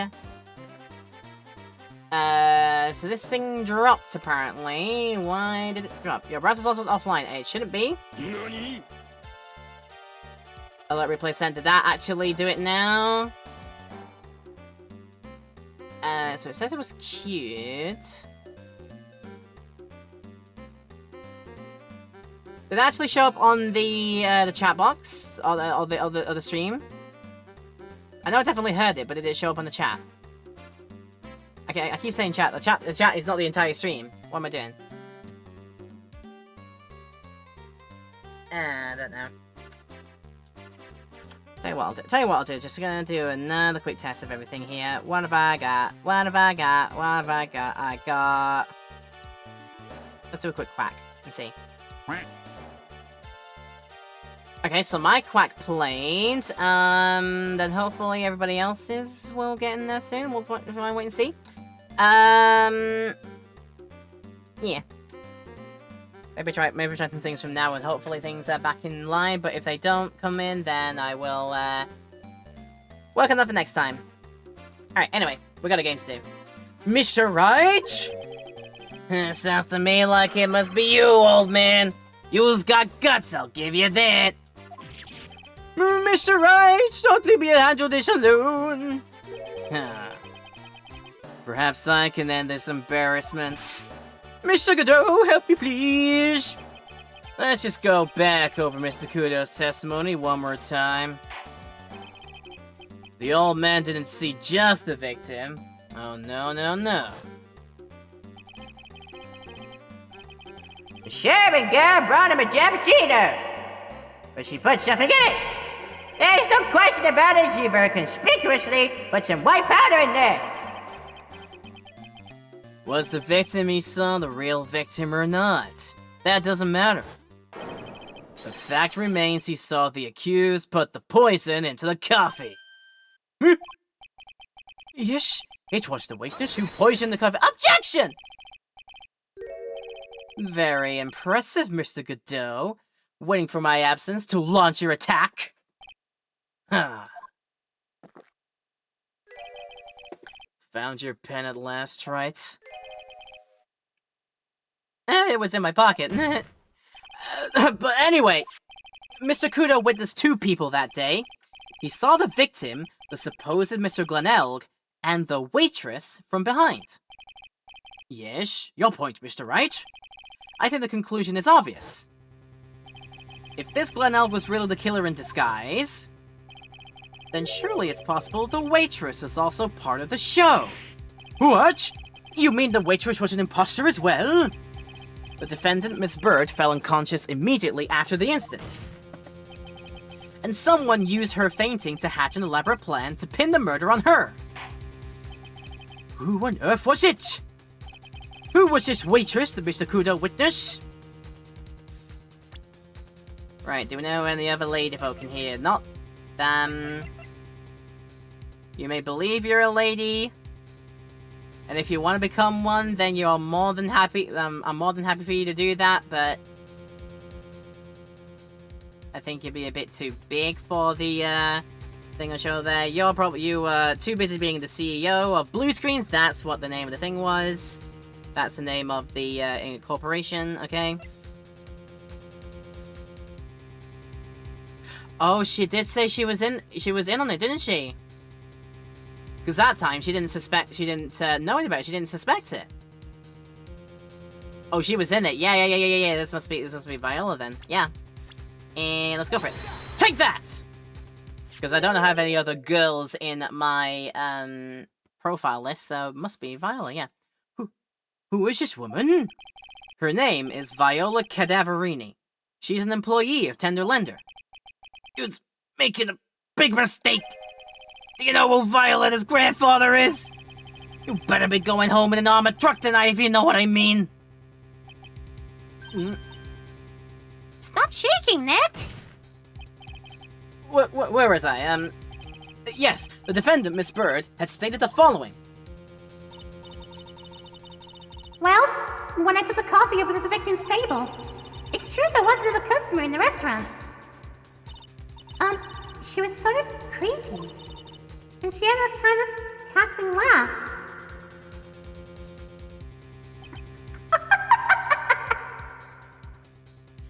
You mean like that? There are just too many contradictions in this case. The second man at the victim's table, who nobody but Miss Bird seems to have seen. The earpiece worn by the victim in his left ear when that eardrum was ruptured. And the radio show he was supposedly listening to half an hour after it was already over. There's only one logical explanation that clears up all these contradictions. The whole incident took place twice. One for real, and once for show. And Mr. Julio Tigre, the only person who could have committed the crime, is you!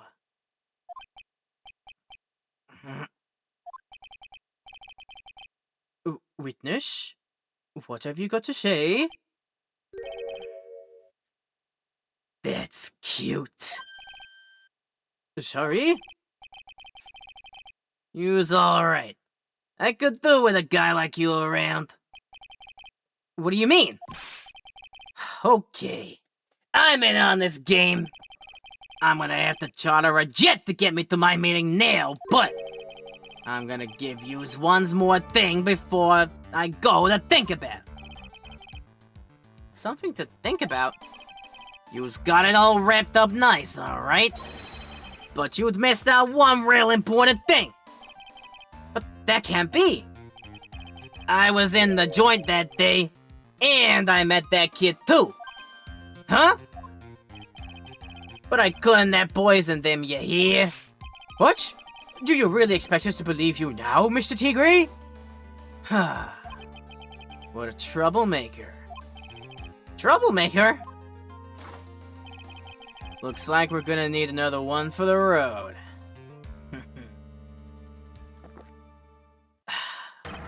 One more steaming cup of hot testimony.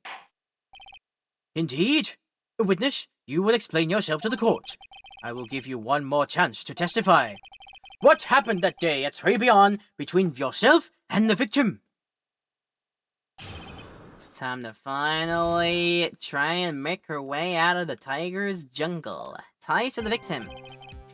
Yeah, I loaned Glen cash, about $100,000. That day we was due to have a little chat. The kid had his payback day, you see? So anyway, it tells me he's got no way to pay up. I'm about to flatten the guy when he starts screaming. Yeah! I won! $500,000! He got lucky, you know, real lucky. If that waitress hadn't done what she'd done, everything would have been over.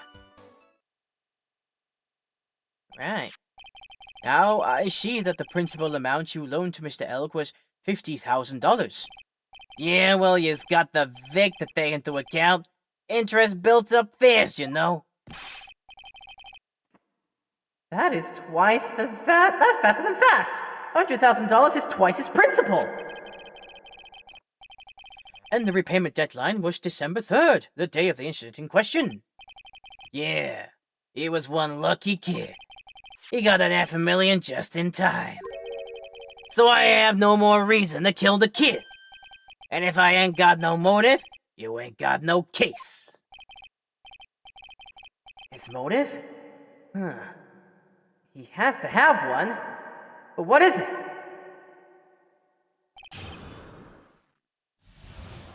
He's gotta have a motive. And I think I already have a pretty neat idea what that motive could be if I check the evidence. Payment was due last year on a $1 million medical bill for a complex cranial surgery. That would have been for Miss Creepy Girl here, the daughter of a ruthless crime boss. And Frudia was the one that caused the accident to happen in the first place. And when Crime Boss got word of it, you're like, I'm gonna make you an offer you can't refuse. Put on his best Marlon Brando and make this guy pay for the entirety of those medical bills. Yeah. Reckon the judge has to fly to Cancun after this. Yeah, somewhere. And yes, of course, you go enjoy that shower.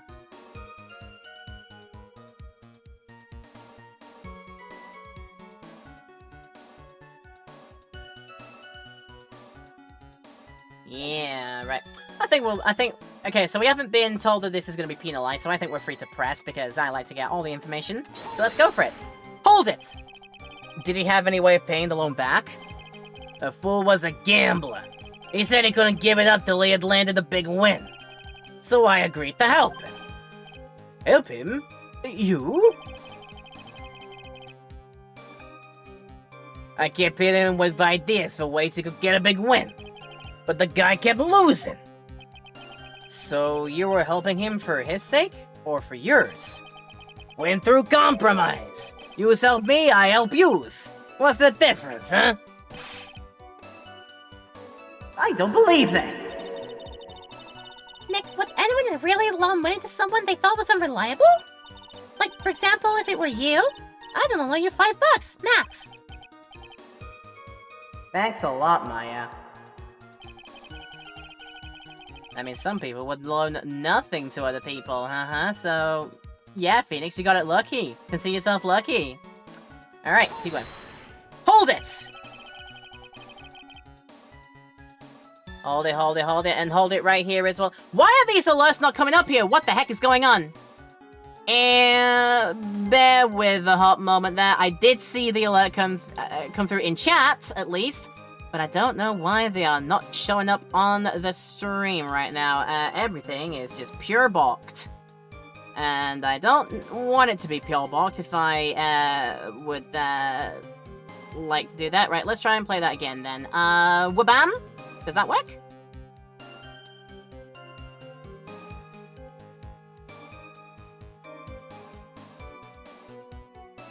This is confusing. I don't know why the alert's not currently working right now, but no, that's fine, that's fine. Hello, Orchid. I did see that raid coming in. Thank you, thank you. Hello, hello, hello. Did you have the fun time in the Elden Ring? Did you slay many a beast? And hopefully did not perish too many a time? But yes, thank you for sending your lovely bunch over here, whomever is in this raid with you. I appreciate you coming down. My name is Laura Patel. I am a she, her. We do variety stuff here 3 times a week on Tuesdays, Thursdays, and Saturdays are regular days. As I said, variety stuffs, occasional speedrunning things as well. And today we have got Ace Attorney on the go. We're doing Trials and Tribulations as part of the collection, and we're having a great old time with it. It's very, very fun. I'm sorry, I don't know why the alerts aren't coming through, Orchid. I seem to be having a big issue with them. I need to probably check the connections are all good, but yeah. You died a lot playing the modded version of the game, is a lot entirely new to you. Got it. Modding. It's a lovely thing. Alright, but yeah, thank you for sending your lovely people here. If you like what you see, you can feel free to stick around if you're joining in this raid, but I appreciate you also probably need to do some self-care because you had a long stream yourself probably, but I appreciate you all the same. If you want to stick around, we'd love to have you, and we will do our best to take care of you here. But yeah, feel free to come along for the ride. We are just in the midst of doing our show here. Like I said, it's Ace Attorney, Trials and Tribulations, and it is the one-girl show! I'm doing every single voice as best as I can. So, most of them will be fine, others may be a bit of a struggle, but we're doing our best over here. And don't worry, we are hydrating plenty, so don't worry about that. But anyway, we're up to here. So how much were you expecting him to pay you back on that day? If I focus on the game window, we can actually continue. What do you think? The whole package! $100,000, including interest! That is a real heavyweight punch! Once a client misses their repayment, you call the whole loan in. You wanna make it in my world, that's all you's gotta know. And how many times has Mr. L been late with his repayments? Once. And how much was he supposed to pay back every month? $50. Sounds like Mr. Elk was in a real sticky spot. Yeah, at $50 a month, he'd never repay that huge loan off. Never be able to off that. Probably vanishing, running on 2 hours sleep, and very tired. I got ya. Yes, we will take care of yourselves, and we hope you take care of yourselves too. As I said, anybody who in the race sticking with us, we will do our best to entertain, take care of you. Hope you find something you like here, and if you do, we always appreciate follows and lurks and whatever like that. Don't worry about yourself, so long as you show us a kindness, we'll definitely show you the kindness back. Right, thank you for tuning in, and let's keep going. He tells me he got no way to pay up. Alright. Hold it! How much did he have left on his debt? You want him round figures? About 100,000 bucks. But that's the whole amount! We're talking about a guy with 58 cents in his wallet. Well, you telling me he wasn't even gonna pay for the coffee? He certainly seems to have been a brave man, this Mr. Elk. That guy was smooth, I'll tell yous. Real smooth. You'll have your money in less than 5 minutes. That's what he says to me. The guy that calls me the tender tiger. He was skating on thin ice with me. Uh-huh. And then he starts screaming. About what again? We will press him on that, but we are running close to... You know what? No, actually, we're gonna do a snooze here, actually, so we can keep this going until the end. Okay, and then he starts screaming about things. Yeah. Alright, and go like that. I said go like that when I focus on the game window. And just, no, back there. Okay, yeah. Hold it! Was that because he... The guy won the lottery. Was his last chance at a big win. And you can confirm that this is the ticket in question? That's it. The Millionaire Radio Show starts at 1:30 PM and runs for 10 minutes. That fixes the time you two met with some accuracy.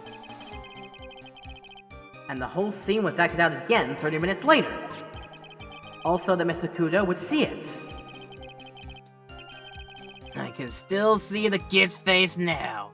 I ain't never gonna forget it. Got real lucky. Hold it! Was there anyone else in the restaurant at that time? I don't remember. If there was no one else there, I'll wear that ridiculous tiger shirt for a month. Mr. Armstrong, Maggie, and if I'm right, Viola Cadaverini were all there at that time. So the victim had intended to repay you from his lottery winnings from the beginning? Seems that way to me. But you wouldn't normally expect to win the lottery, would you? The undying belief that your next roll will end the worst losing streak you ever had. That's what defines a true gambler. Oh, he makes it sound so cool. Don't be tempted, Nick! You haven't got the willpower for it! Gambling's bad, okay? All I know is the kid took a shot, he got lucky in the end. Everything would have been over if the waitress hadn't done what she did, yeah? Hold it! The waitress? You mean... the girl with the glasses in the defendant's chair? Who else could I mean? She hadn't gotten the way, things would have been bada bing, bada boom, bing bong, over and done with. Heck your life, bing bong! Maybe I should push a little on this. What Maggie did, or how things would have been.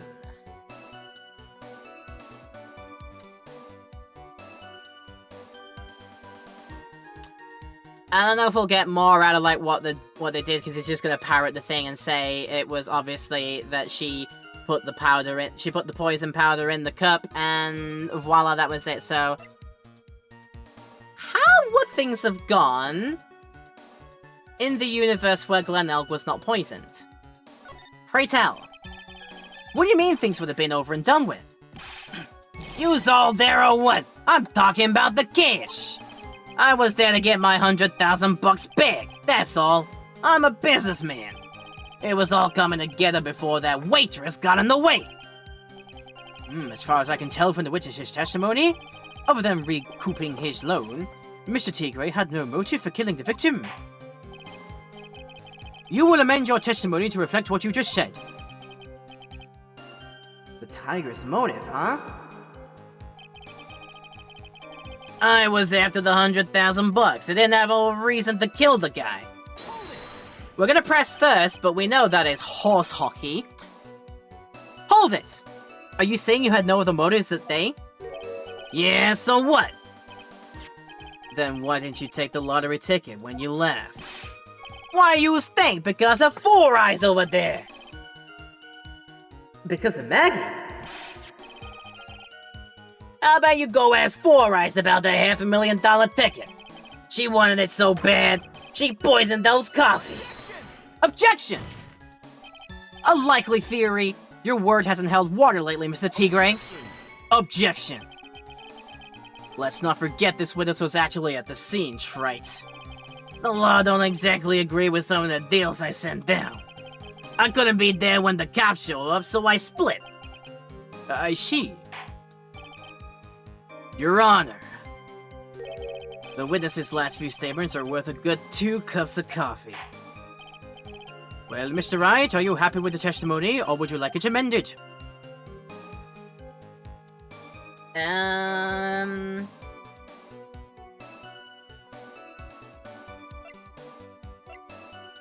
I happy with that? Nah, leave it as it is, because again, I think we have plenty of reason to pin him for a motive. Yeah. I better leave it at that and try to figure out something else. Thank you, Your Honor, but there's no need to amend the testimony. Very well. Continue with your cross-examination, then. So the tiger was meeting Glenelg to get his money back. If Mr. L could just given him the lottery ticket, that would have been the end of it. Yeah, so what's the tiger's motive? This is the big one. If I don't manage to undermine his testimony, it's all over for us. Why would he have to poison Mr. Elg? And why did he loan him the money in the first place? When he knew he couldn't repay him?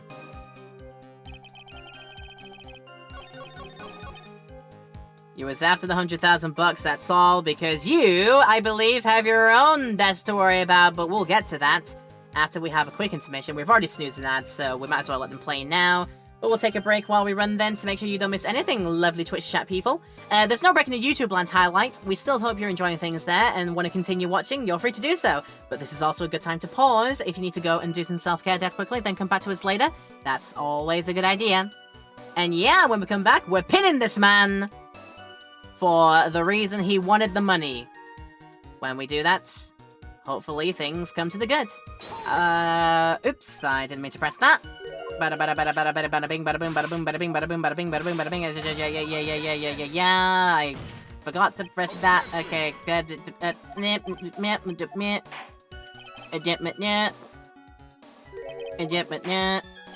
Yep, we're leaving it. That's fine. Alright, all is good. Go back to here, and we'll be ready to sort this out when we come after the break. I'll see you in a bit. So our man here is saying he has no reason other than just to nab 100,000 bucks. Yeah, my name's Phoenix Wright. Oh wait, no, my name is actually Phoenix Wright. It was you who was lampooning to be Phoenix Wright that got us into this mess in the first place. It was all you, and maybe that comes to the good at some point later, but we'll get to that soon. For now, though, hi! As I said, we plainly have a motive for him to get the money, because he had his own massive debt that he could not refuse not to pay. So we're gonna nail him on that after we welcome you back to the video. Hope you're still enjoying things. If you are, please let us know with a like and comment down below if you're watching in our YouTube channel. And please feel free to go further with your love and support if you like what you see and like to see more of it. We always will welcome you on our journey, so please click the subscribe button, fetch your cloth, and hit the bell next to it as well so you get those notifications too. We appreciate it so much if you do. Right, I can now speak. Blah blah blah. ABC 1 2 3. 6 sloths sip broth. 6 sloths six sloths sip broth. 6 sloths sip. I can speak. It's fine. It's fine. Yeah, we're putting you on this one because you yourself have $1 million bill that you're paying for.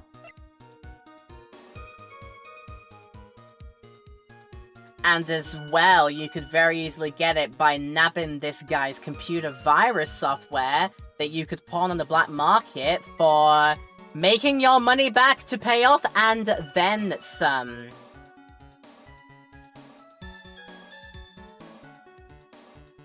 Yeah, you'd heard somehow he caught wind that Glen Elg had a virus software made that could cripple anything, bring a economy to its knees, and yeah, would be very valuable results. So you wanted that too, because that was worth a pretty penny. Let's go for it. Objection! So you just intended to get back the $100,000 Mr. Elg owed you, correct? I loaned the guy the cash, so that's my right. No, I'm right. Unfortunately for Mr. Elg, I don't believe the $100,000 is what you were really after. Objection! What are you getting at, Trent? What else would a moneylender be after other than money? Oh, the moneylender was after money. But money in a totally different league. The kind of money that a single disc like this would fetch. What is that? A computer virus, Your Honor. A virus called MC Bomber.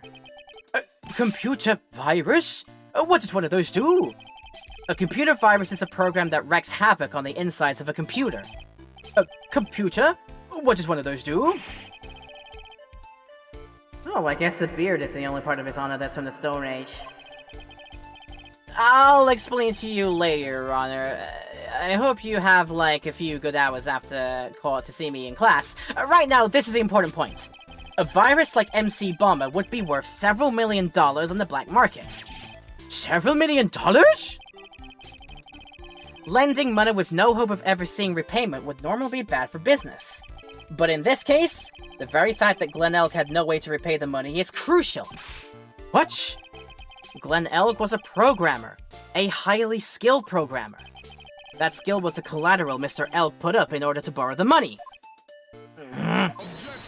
Objection! You're trying to suggest the witness's motive was to get hold of that program? Exactly! The witness may have poor fashion sense, but he is by no means an idiot, right? A man like his could get his hands on $1 million without resorting to murder. Of course he could, provided he had time. But what if he had needed the money right then? When the pressure's on, the luxury of choice tends to disappear.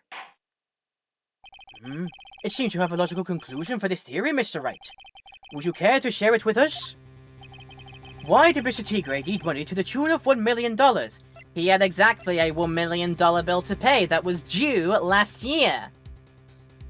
He had his own deadline, doy. Take that!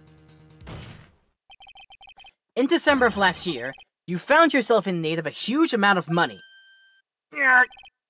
About 6 months ago, you were involved in a traffic accident, weren't you?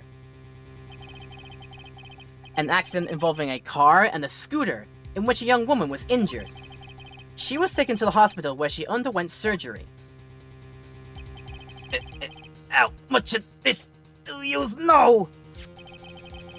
These medical papers document the treatment of the young woman in question. According to these, her operation costs $1 million!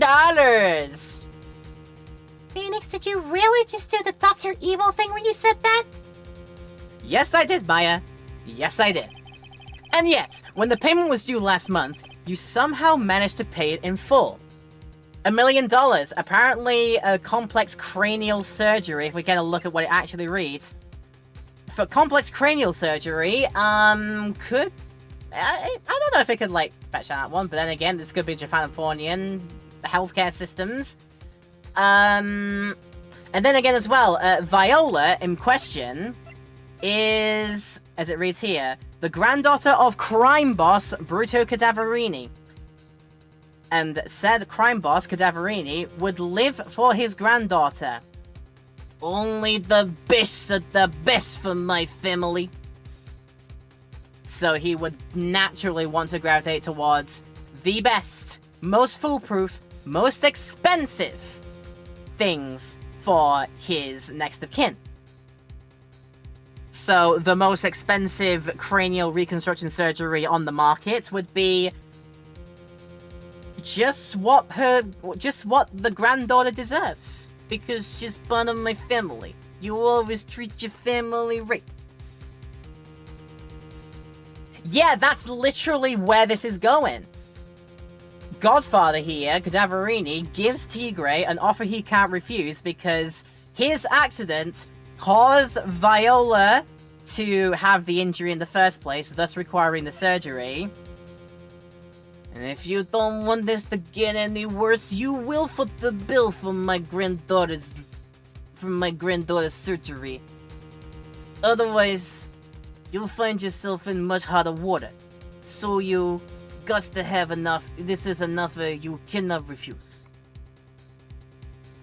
Bruto basically finds it. I mean, that too, but it could be that surgery, you know, fetches that high. Probably went to the highest ranked and highest caliber medical facility in the land. I don't know, something like that. Probably traveled way long ways abroad for it to get the absolute best in the world or something like that. I mean, yeah, it was. That's things you can infer, but it's kind of superfluous information, I'll be honest with you, at the end of the day. The important thing is, there's $1 million that this man has as a bill and is forced to pay it because it's to the crime boss. And if you don't pay it to a crime boss, things get dastardly and dire dead quickly for you. Doesn't matter if you're a loan shark, yourself. You will find yourself sleeping with the fishes. And yet, when the payment was due last month, you somehow managed to pay it in full. Oh, $1 million? A preposterous sum. Someone should sue these HMOs. No one would pay a bill like that. If the medical association got wind of it, the hospital would end up dead as a morgue. But Mr. Tigre had no choice but to pay, because his very life depended on it.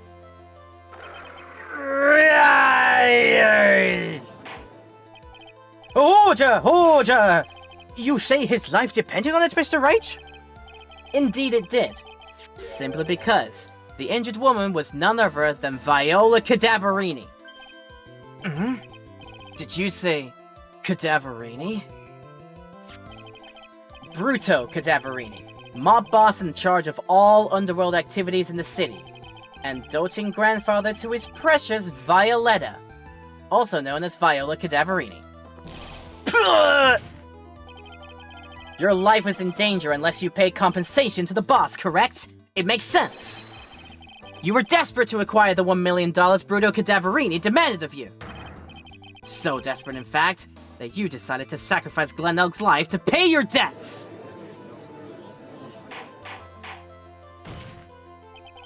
On the day of the murder, Mr. Tigre's sole intention was to get his hands on this CD! Glenelg had no way of paying back the $100,000 and Mr. Tigre knew it! But then a miracle happened. The kind that Mr. Tigre would prefer to say never happened, but he can't, and neither can I. The lottery win. Exactly! At the 11th hour, Mr. Elg won $500,000 on the lottery, which left Mr. Tigre with no way of getting his hands on the all-important CD. At least, no legitimate way.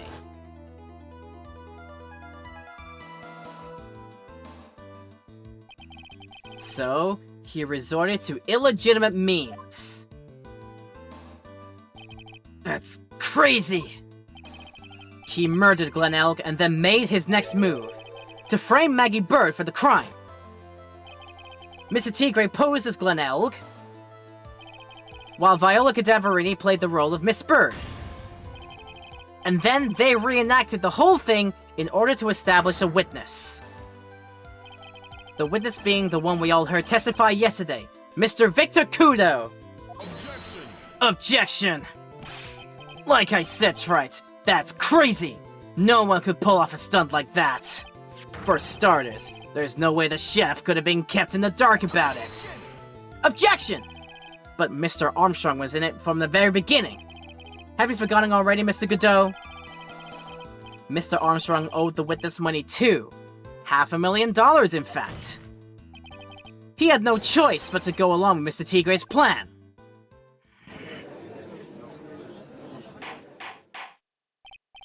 Order! Order! Silence or I will visit a...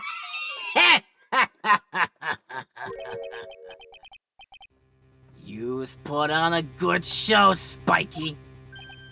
Huh? If yous want to stay alive in the loan shark business, yous gotta be careful. You was saying I dressed up like that kid, created the witness, and framed someone? If I did something crazy like that, I'd leave a trail as bright as my shirt. I ain't done enough to do sloppy like that. I agree. You do? Despite your appearance, you are very careful. That's why you took one more precaution. One more trick to make sure Miss Bird had no way out. What? Another one, Mr. Right? Interesting. Why don't you fill us all in, Trite? What was this trick that Mr. Tigre performed to frame the accused, you say? That would be the original case that I am sure maybe you might have heard about yourself as well. He tried to play the role of me, but was decidedly not good at being a lawyer. Not good at being a defense attorney at the very least, and thus would ensure that Maggie would go down for it. Isn't it obvious? I think all that coffee could have been for messing with your logical thinking boxes a bit too much. Too much caffeine is actually bad for your health. Take that! What on earth is that? What an insult to think anyone could be fooled by such a childish imitation! Well, consider yourself insulted, Your Honor, because that's exactly what happened to you. Mr. Tigre, you didn't just pose as the victim on the day in question.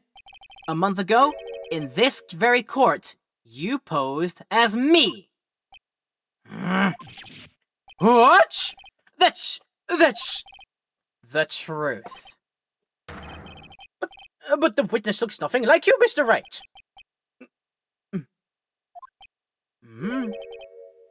Although, now that I think about it, it was you, wasn't it?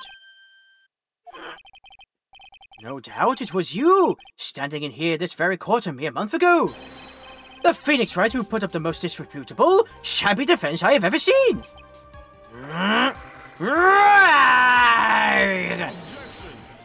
Objection!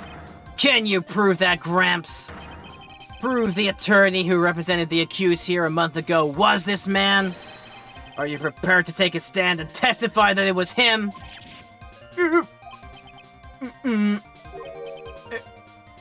Hey. Forget about it, yeah? Huh? I wouldn't do something like that. Not me. You made a mistake, right? It was something else, huh? Objection! Have you no pride, sir? Objection! This isn't a matter of pride. That's for the Lions. In case you didn't know, right here in court, we deal with people's lives. Mr. Godot is right. Your Honor, speaking for myself, I am absolutely convinced. The attorney in question was the witness standing before me now. However, I preside over this court as the judge, with the vested power to hand down a verdict. Someone in my position cannot be swayed by a memory without evidence to support it. No! If the defense has no further evidence, the court will now excuse the witness.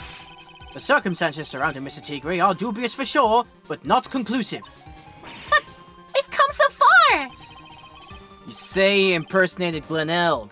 You say he impersonated you. But none of that adds up to a murder charge. You don't have a shred of evidence that the witness poisoned the victim's coffee. Ow!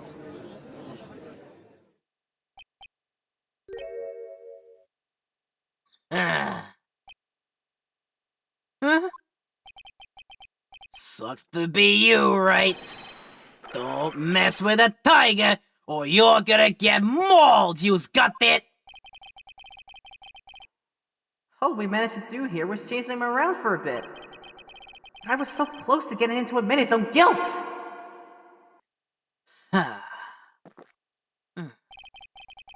Looks like I won't be needing a refill. If I just had one more piece of evidence. One more piece of evidence and maybe I could get Maggie off the hook! The witness's cross-examination is over. You are free to go, Mr. Tigre.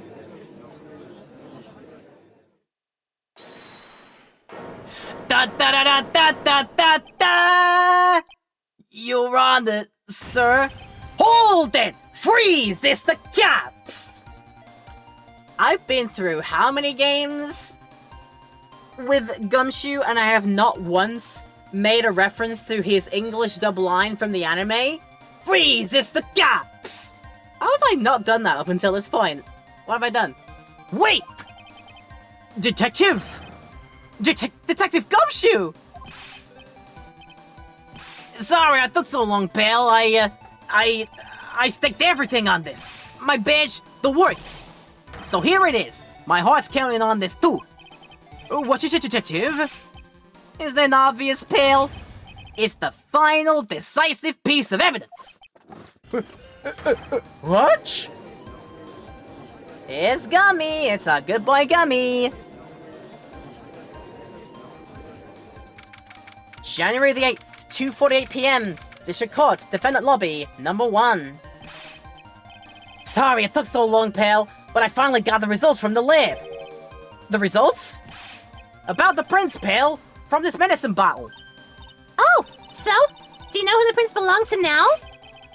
You think I'm some kind of hack detective? Of course I know. So? Tell us! They're the tigers, right? I knew it! You bet!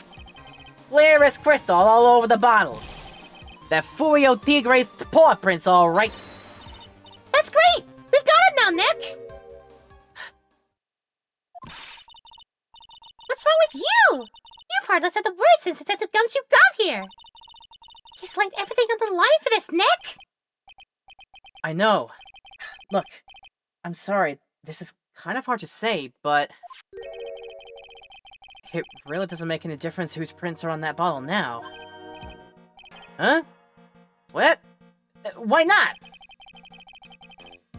What we need to produce at this stage in the trial is irrefutable evidence that the tiger put poison in Glenelg's coffee. He's already admitted that he met the victim. The fact that his prints are on this bottle, that really doesn't make any difference now. I knew it! Great! No matter how hard I try, I'm never of any use. Hey, don't be so hard on yourself. This was our last chance to help Maggie. And I've been working on some useless piece of evidence this whole time. It's alright. I'm a real loser. It's no breaking news to me, pal. Someone's got a thing to say. Who is it? It's Maggie. Oh, Detective Gumshoe? Maggie? You've been working on something? For me? I'm sorry I let you down, Maggie. I know you didn't do it. And I'm a detective. We're supposed to be able to prove stuff like that. I'm really sorry. I'll get out your hair now. Detective Gumshoe, wait! He's gone. Isn't there anything we can do now, Nick? I wish there was. Gumshoe worked so hard to get that evidence. If only there was some way I could use it. Alright, we gotta use our surprise tool, but in a slightly unorthodox way, I see. It is covered in Furio Tigre's fingerprints, so we'll see what that all means. January the 8th, 3:04 PM, District Court, Courtroom number 4. Mr. Wright. Yes, Your Honor. I granted you a recess so you could prepare this decisive evidence you've discovered. Yes? Don't keep us all in suspense, Trite. Show us. Naturally, we can assume it's evidence that will accurately stand up in court, can't we? Think, Phoenix. Don't let Gumshoe's hard work go to waste. How much more of my time you's gonna waste? I ain't been in no court before, but you's lawyers sure know how to blow things out of proportion. No doubt, given the nature of the evidence, it will speak for itself. Nevertheless, you will talk us through it, Mr. Wright. Well, I know I can't prove anything new with this evidence. I'm really backed into a corner here. But maybe if he thinks he's got me beat, he'll let his guard down a bit. Don't keep us waiting any longer, Mr. Wright. Present this final, decisive piece of evidence to the court. Well, naturally, we gotta do the small bottle, and then work it through how we use it to get Tigre to crack. Alright then, take that! This is the defense's final piece of evidence. Isn't that the victim's? Your Honor! Naturally, the court is already aware of the contents of this bottle. However, interesting new information has come to light. We have clearly identified some fingerprints on it. Fingerprints belonging to you, Mr. Tigre! What? But, Mr. Wright, what conclusion are you hoping to draw from this new information? Everyone in here knows what this bottle contains, except one man. One person in this courtroom should theoretically be in the dark. My prints are on that pansy-looking bottle? Is that what you saying? Well, what the hell's in it anyway? A phony trial, a phony lawyer, and phony clues. Everything about this case has been phony. Seems like the perfect excuse for some phony evidence. If you can't beat him, join him! Mr. Tigre, this! After I save, bear with me. Okay, now that I've saved, this is the decisive piece of evidence that will prove your guilt. Why? Because it contains... Not one of Armstrong's liars. La la, not one of my little bottles of aromatherapy oil. No. I mean, that's the truth. Yeah, we know that the cause of death was potassium cyanide poisoning. So what if we do our own little bit of leading the witness? Lure the tiger into the cage so we can send them off to the circus. Yes. This bottle contains potassium cyanide. Potassium cyanide? The poison used to murder Mr. Elg, Your Honor. The victim's killer used this very bottle.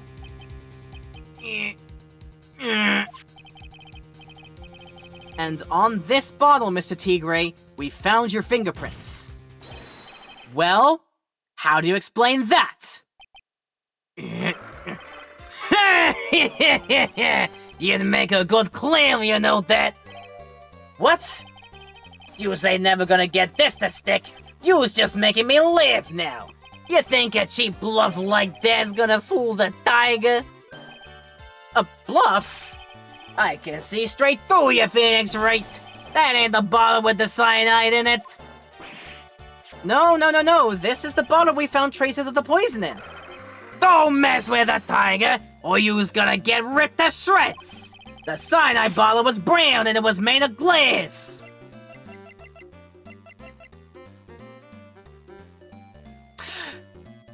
Go on.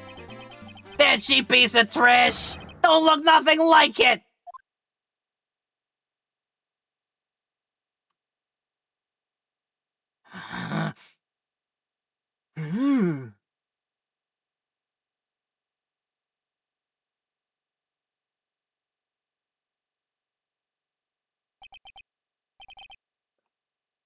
Got him. At last.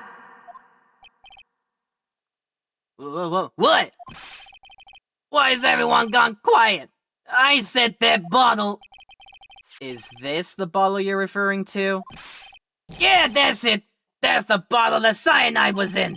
But you ain't gonna find my prints on that bottle. Don't let that cozy looking suit fool you people. That lawyer's just playing games.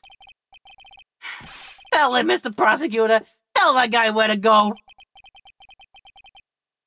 You still haven't figured it out. Don't you realize what you just said?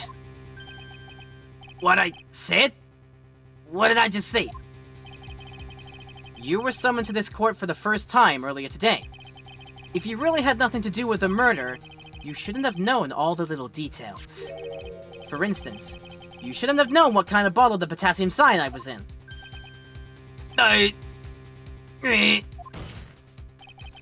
But just now, you slipped up in front of every single person in this courtroom. You described the exact bottle used by the killer to hold this poison. You don't know who's you messing with. I'm the tiger. I control millions of dollars in the black market. You think I'm gonna let some jumped-up suit get the better of me? Sure, the last piece of evidence was phony. But that's just what you deserve. The phony trial with a phony lawyer. It was all played out by you, the biggest phony of all.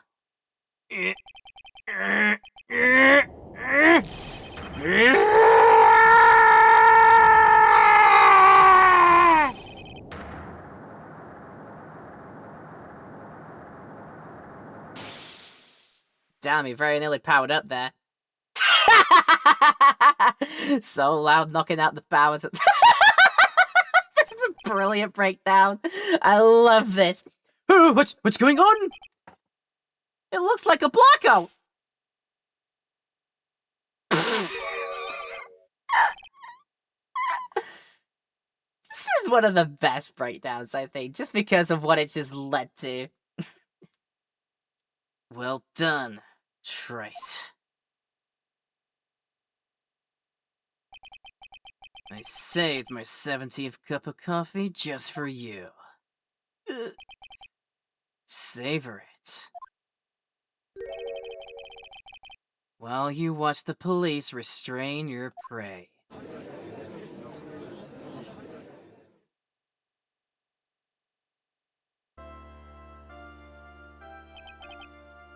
Mr. Wright, you caught a tiger by his toe. But if this one hollers, he won't be let go. Now then, how are things going with Mr. Tigray, Mr. Godot? He's been arrested on suspicion of the murder of Glen Elg, Your Honor. Fortunately for us, we managed to rectify a very grave error. Miss Bird was found guilty in the absence of a genuine defense attorney. Yes, she was. And in the absence of genuine evidence. But the tiger made one mistake. Indeed! He very nearly got away with everything, if it wasn't for that one slip of the tongue. Frudio Tigre is a truly frightening criminal. A truly frightening one. Is that defense attorney over there? Godot? Well, I am now in a position to deliver my verdict. This court finds the defendant, Maggie Bird, not guilty! Yay! Okay, chat. Your turn this time. We need the judge to adjourn the trial because he has some kind of prior commitment that he needs to go to now. What is said prior commitment? We've had bowling trips. We've had beard moisturizing appointments, beard oil appointments. We've had taking the granddaughter to Pilates. We've simply just had wants to go get a pizza. You know what? No, yeah, you said it earlier, VSA, we're going with that. That is all. This court is adjourned. My family is going to take me to Cancun for a very nice trip. And my flight's in, like, a few hours. We've got to go. January the 8th, 4:10 p.m., District Court, Defendant Lobby, number 1. Mr. Wright! I'm at a loss for words! Thank you, sir! Congratulations, Maggie! I was so mad when Mr. Wright landed me in all that trouble a month ago. But now I feel like I can forgive him. Hey, that wasn't even me, Maggie. That was the tiger. Look, Nick! In the doorway! Detective Gumshoe? Oh, guess I'll be seeing you guys later then. Bye. Wait!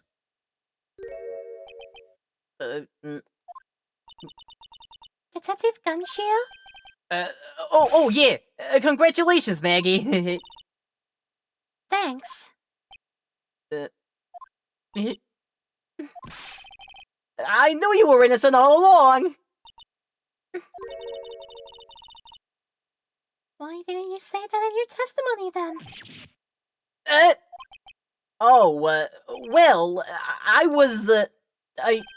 Well, I guess I'll be heading off then. See you around. Wait up, detective! I just ran off. Maggie, why are you being so hard on him? He busted his butt off for you. It's thanks to him we got the medication bottle. That wasn't even heavy use. But it's only because Mr. Wright used it so cleverly. Detective Gumshoe was just running around in circles. Oh, poor guy. It looks like she still isn't ready to forgive him. Can't you put in a good word for him, Nick? Yeah, Meyer is right. I should help Gumshoe out. It's clear that he needs it. Maggie? You know, Detective Gumshoe's been really worried about you through all of this. I wanted to believe that, sir. But on that first day of the trial, he practically gave the judge a free pass to lock me up. He didn't have any choice, Maggie. He's a detective. He's gonna report the facts. He doubted me, that's why. He thought I might have done it. I've got to prove to her that Gumshoe really cares about her. I know. I'll give her a little present to celebrate her freedom. Who likes weenies? I mean, I know you said you didn't, but it's the thought that counts, right? Take that! Here you are! A present to celebrate your freedom. That's... A present from Detective Gumshoe, made with a ton of love. He said you lost weight and he was worried about you. Detective Gumshoe?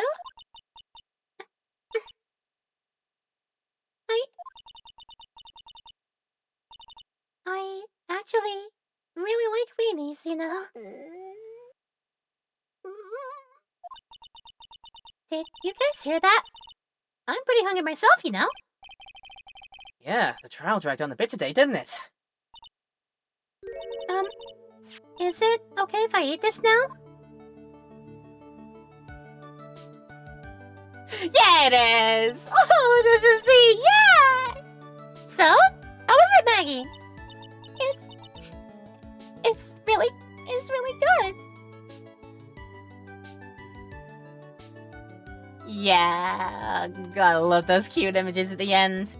So the case of phony versus genuine comes to an end. The false allegations surrounding Maggie have all been cleared up. And who knows? Maybe a whole new chapter of her life is about to start.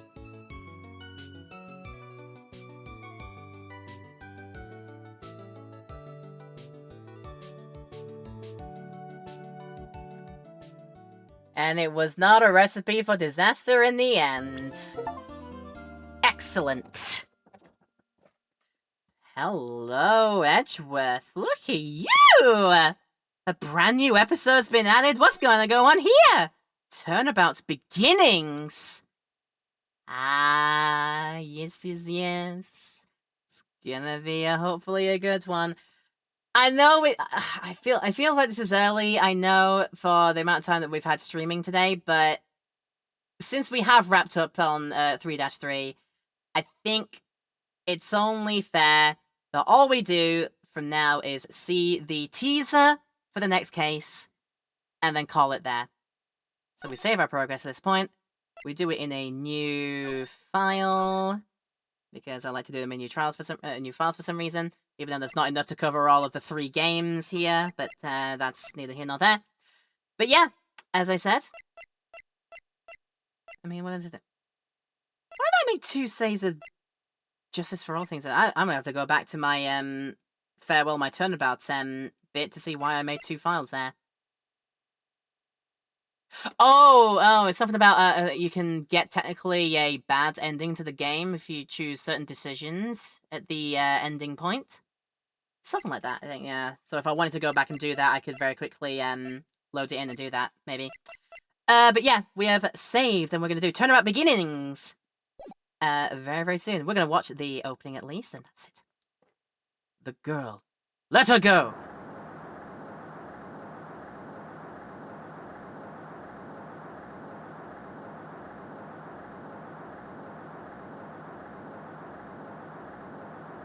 Shut up! Come closer and I'll kill her! Sorry, but you're not going to get the chance.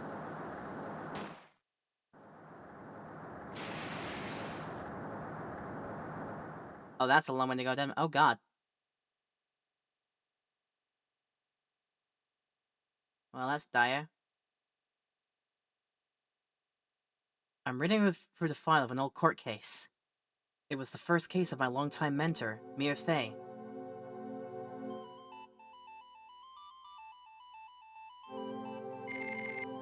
Name, Terry Falls. Charge, kidnapping, murder, sentence, death penalty. Fugitive movements. After escaping, Falls met with and then murdered Sergeant Valerie Hawthorne. Recaptured on Eagle Mountain about 8 hours after his escape. Her very first client was a death row inmate who had recently broken out of prison. That was a whole year before Mia and I ever met.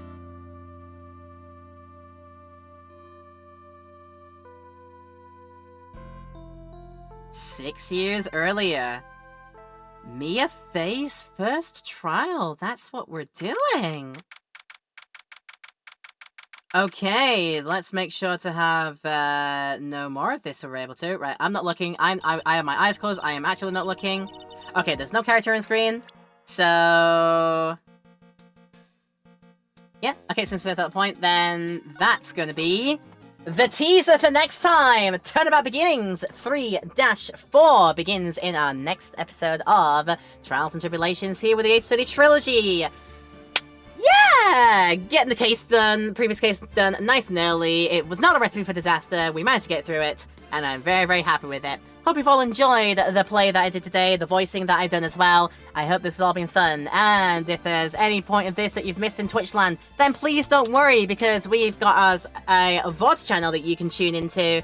You can go over there to see this highlight made in about a week's time, so do stay tuned for that coming your way soon. And if you are tuning in YouTube land and have enjoyed the video, don't forget to let me know with a like and comment down below. And if you'd like to go further with your love and support, to join us for more of the Ace Attorney Trilogy, more of the Ace Attorney chronology that we're getting up to, and for anything else I get up to in the future on the channel, don't forget to click subscribe and click the bell wherever that is as well so you get the notifications when new uploads come your way. Make sure to see the links in this description as well down below so you can see our main social links. The Discord invite link is there if you'd like to join us there, and the Twitch link is there as well to come along and check out the live streams here on Tuesdays, Thursdays, and Saturdays are the regular days. We would love to have you here for whatever we get up to. Alright, next time, with this case done, the next one takes us back in time once again to the very beginnings of a certain person's career. What sort of mystery is gonna be abound there? And how long is it gonna take us, actually? But yeah, all of that and more will be delved into in our next episode. I know we're finishing early, but since we've finished the previous case, it probably just seems like a great time to do it. So yes, I want to thank you all for tuning in, and I hope you've enjoyed your time here. If you've enjoyed it, and if we have made your day better as a result of this video, then I thoroughly, thoroughly appreciate you. You are more than welcome, and I only hope I get the chance to do it again for you at some point in the future. But until then, please, everybody stay and stay awesome. Have a lovely rest of your plans, whatever they are. If there are going to be more of my videos, I invite you to do that. If they're going to be some other time in the future, let's meet each other in good health then. And until that time, please stay safe. I love and appreciate you all. Thank you so much for watching, and I'll see you for the next episode of whatever it is. Maybe for the next episode of Trials and Tribulations, coming your way soon. Until then, take care. Bye!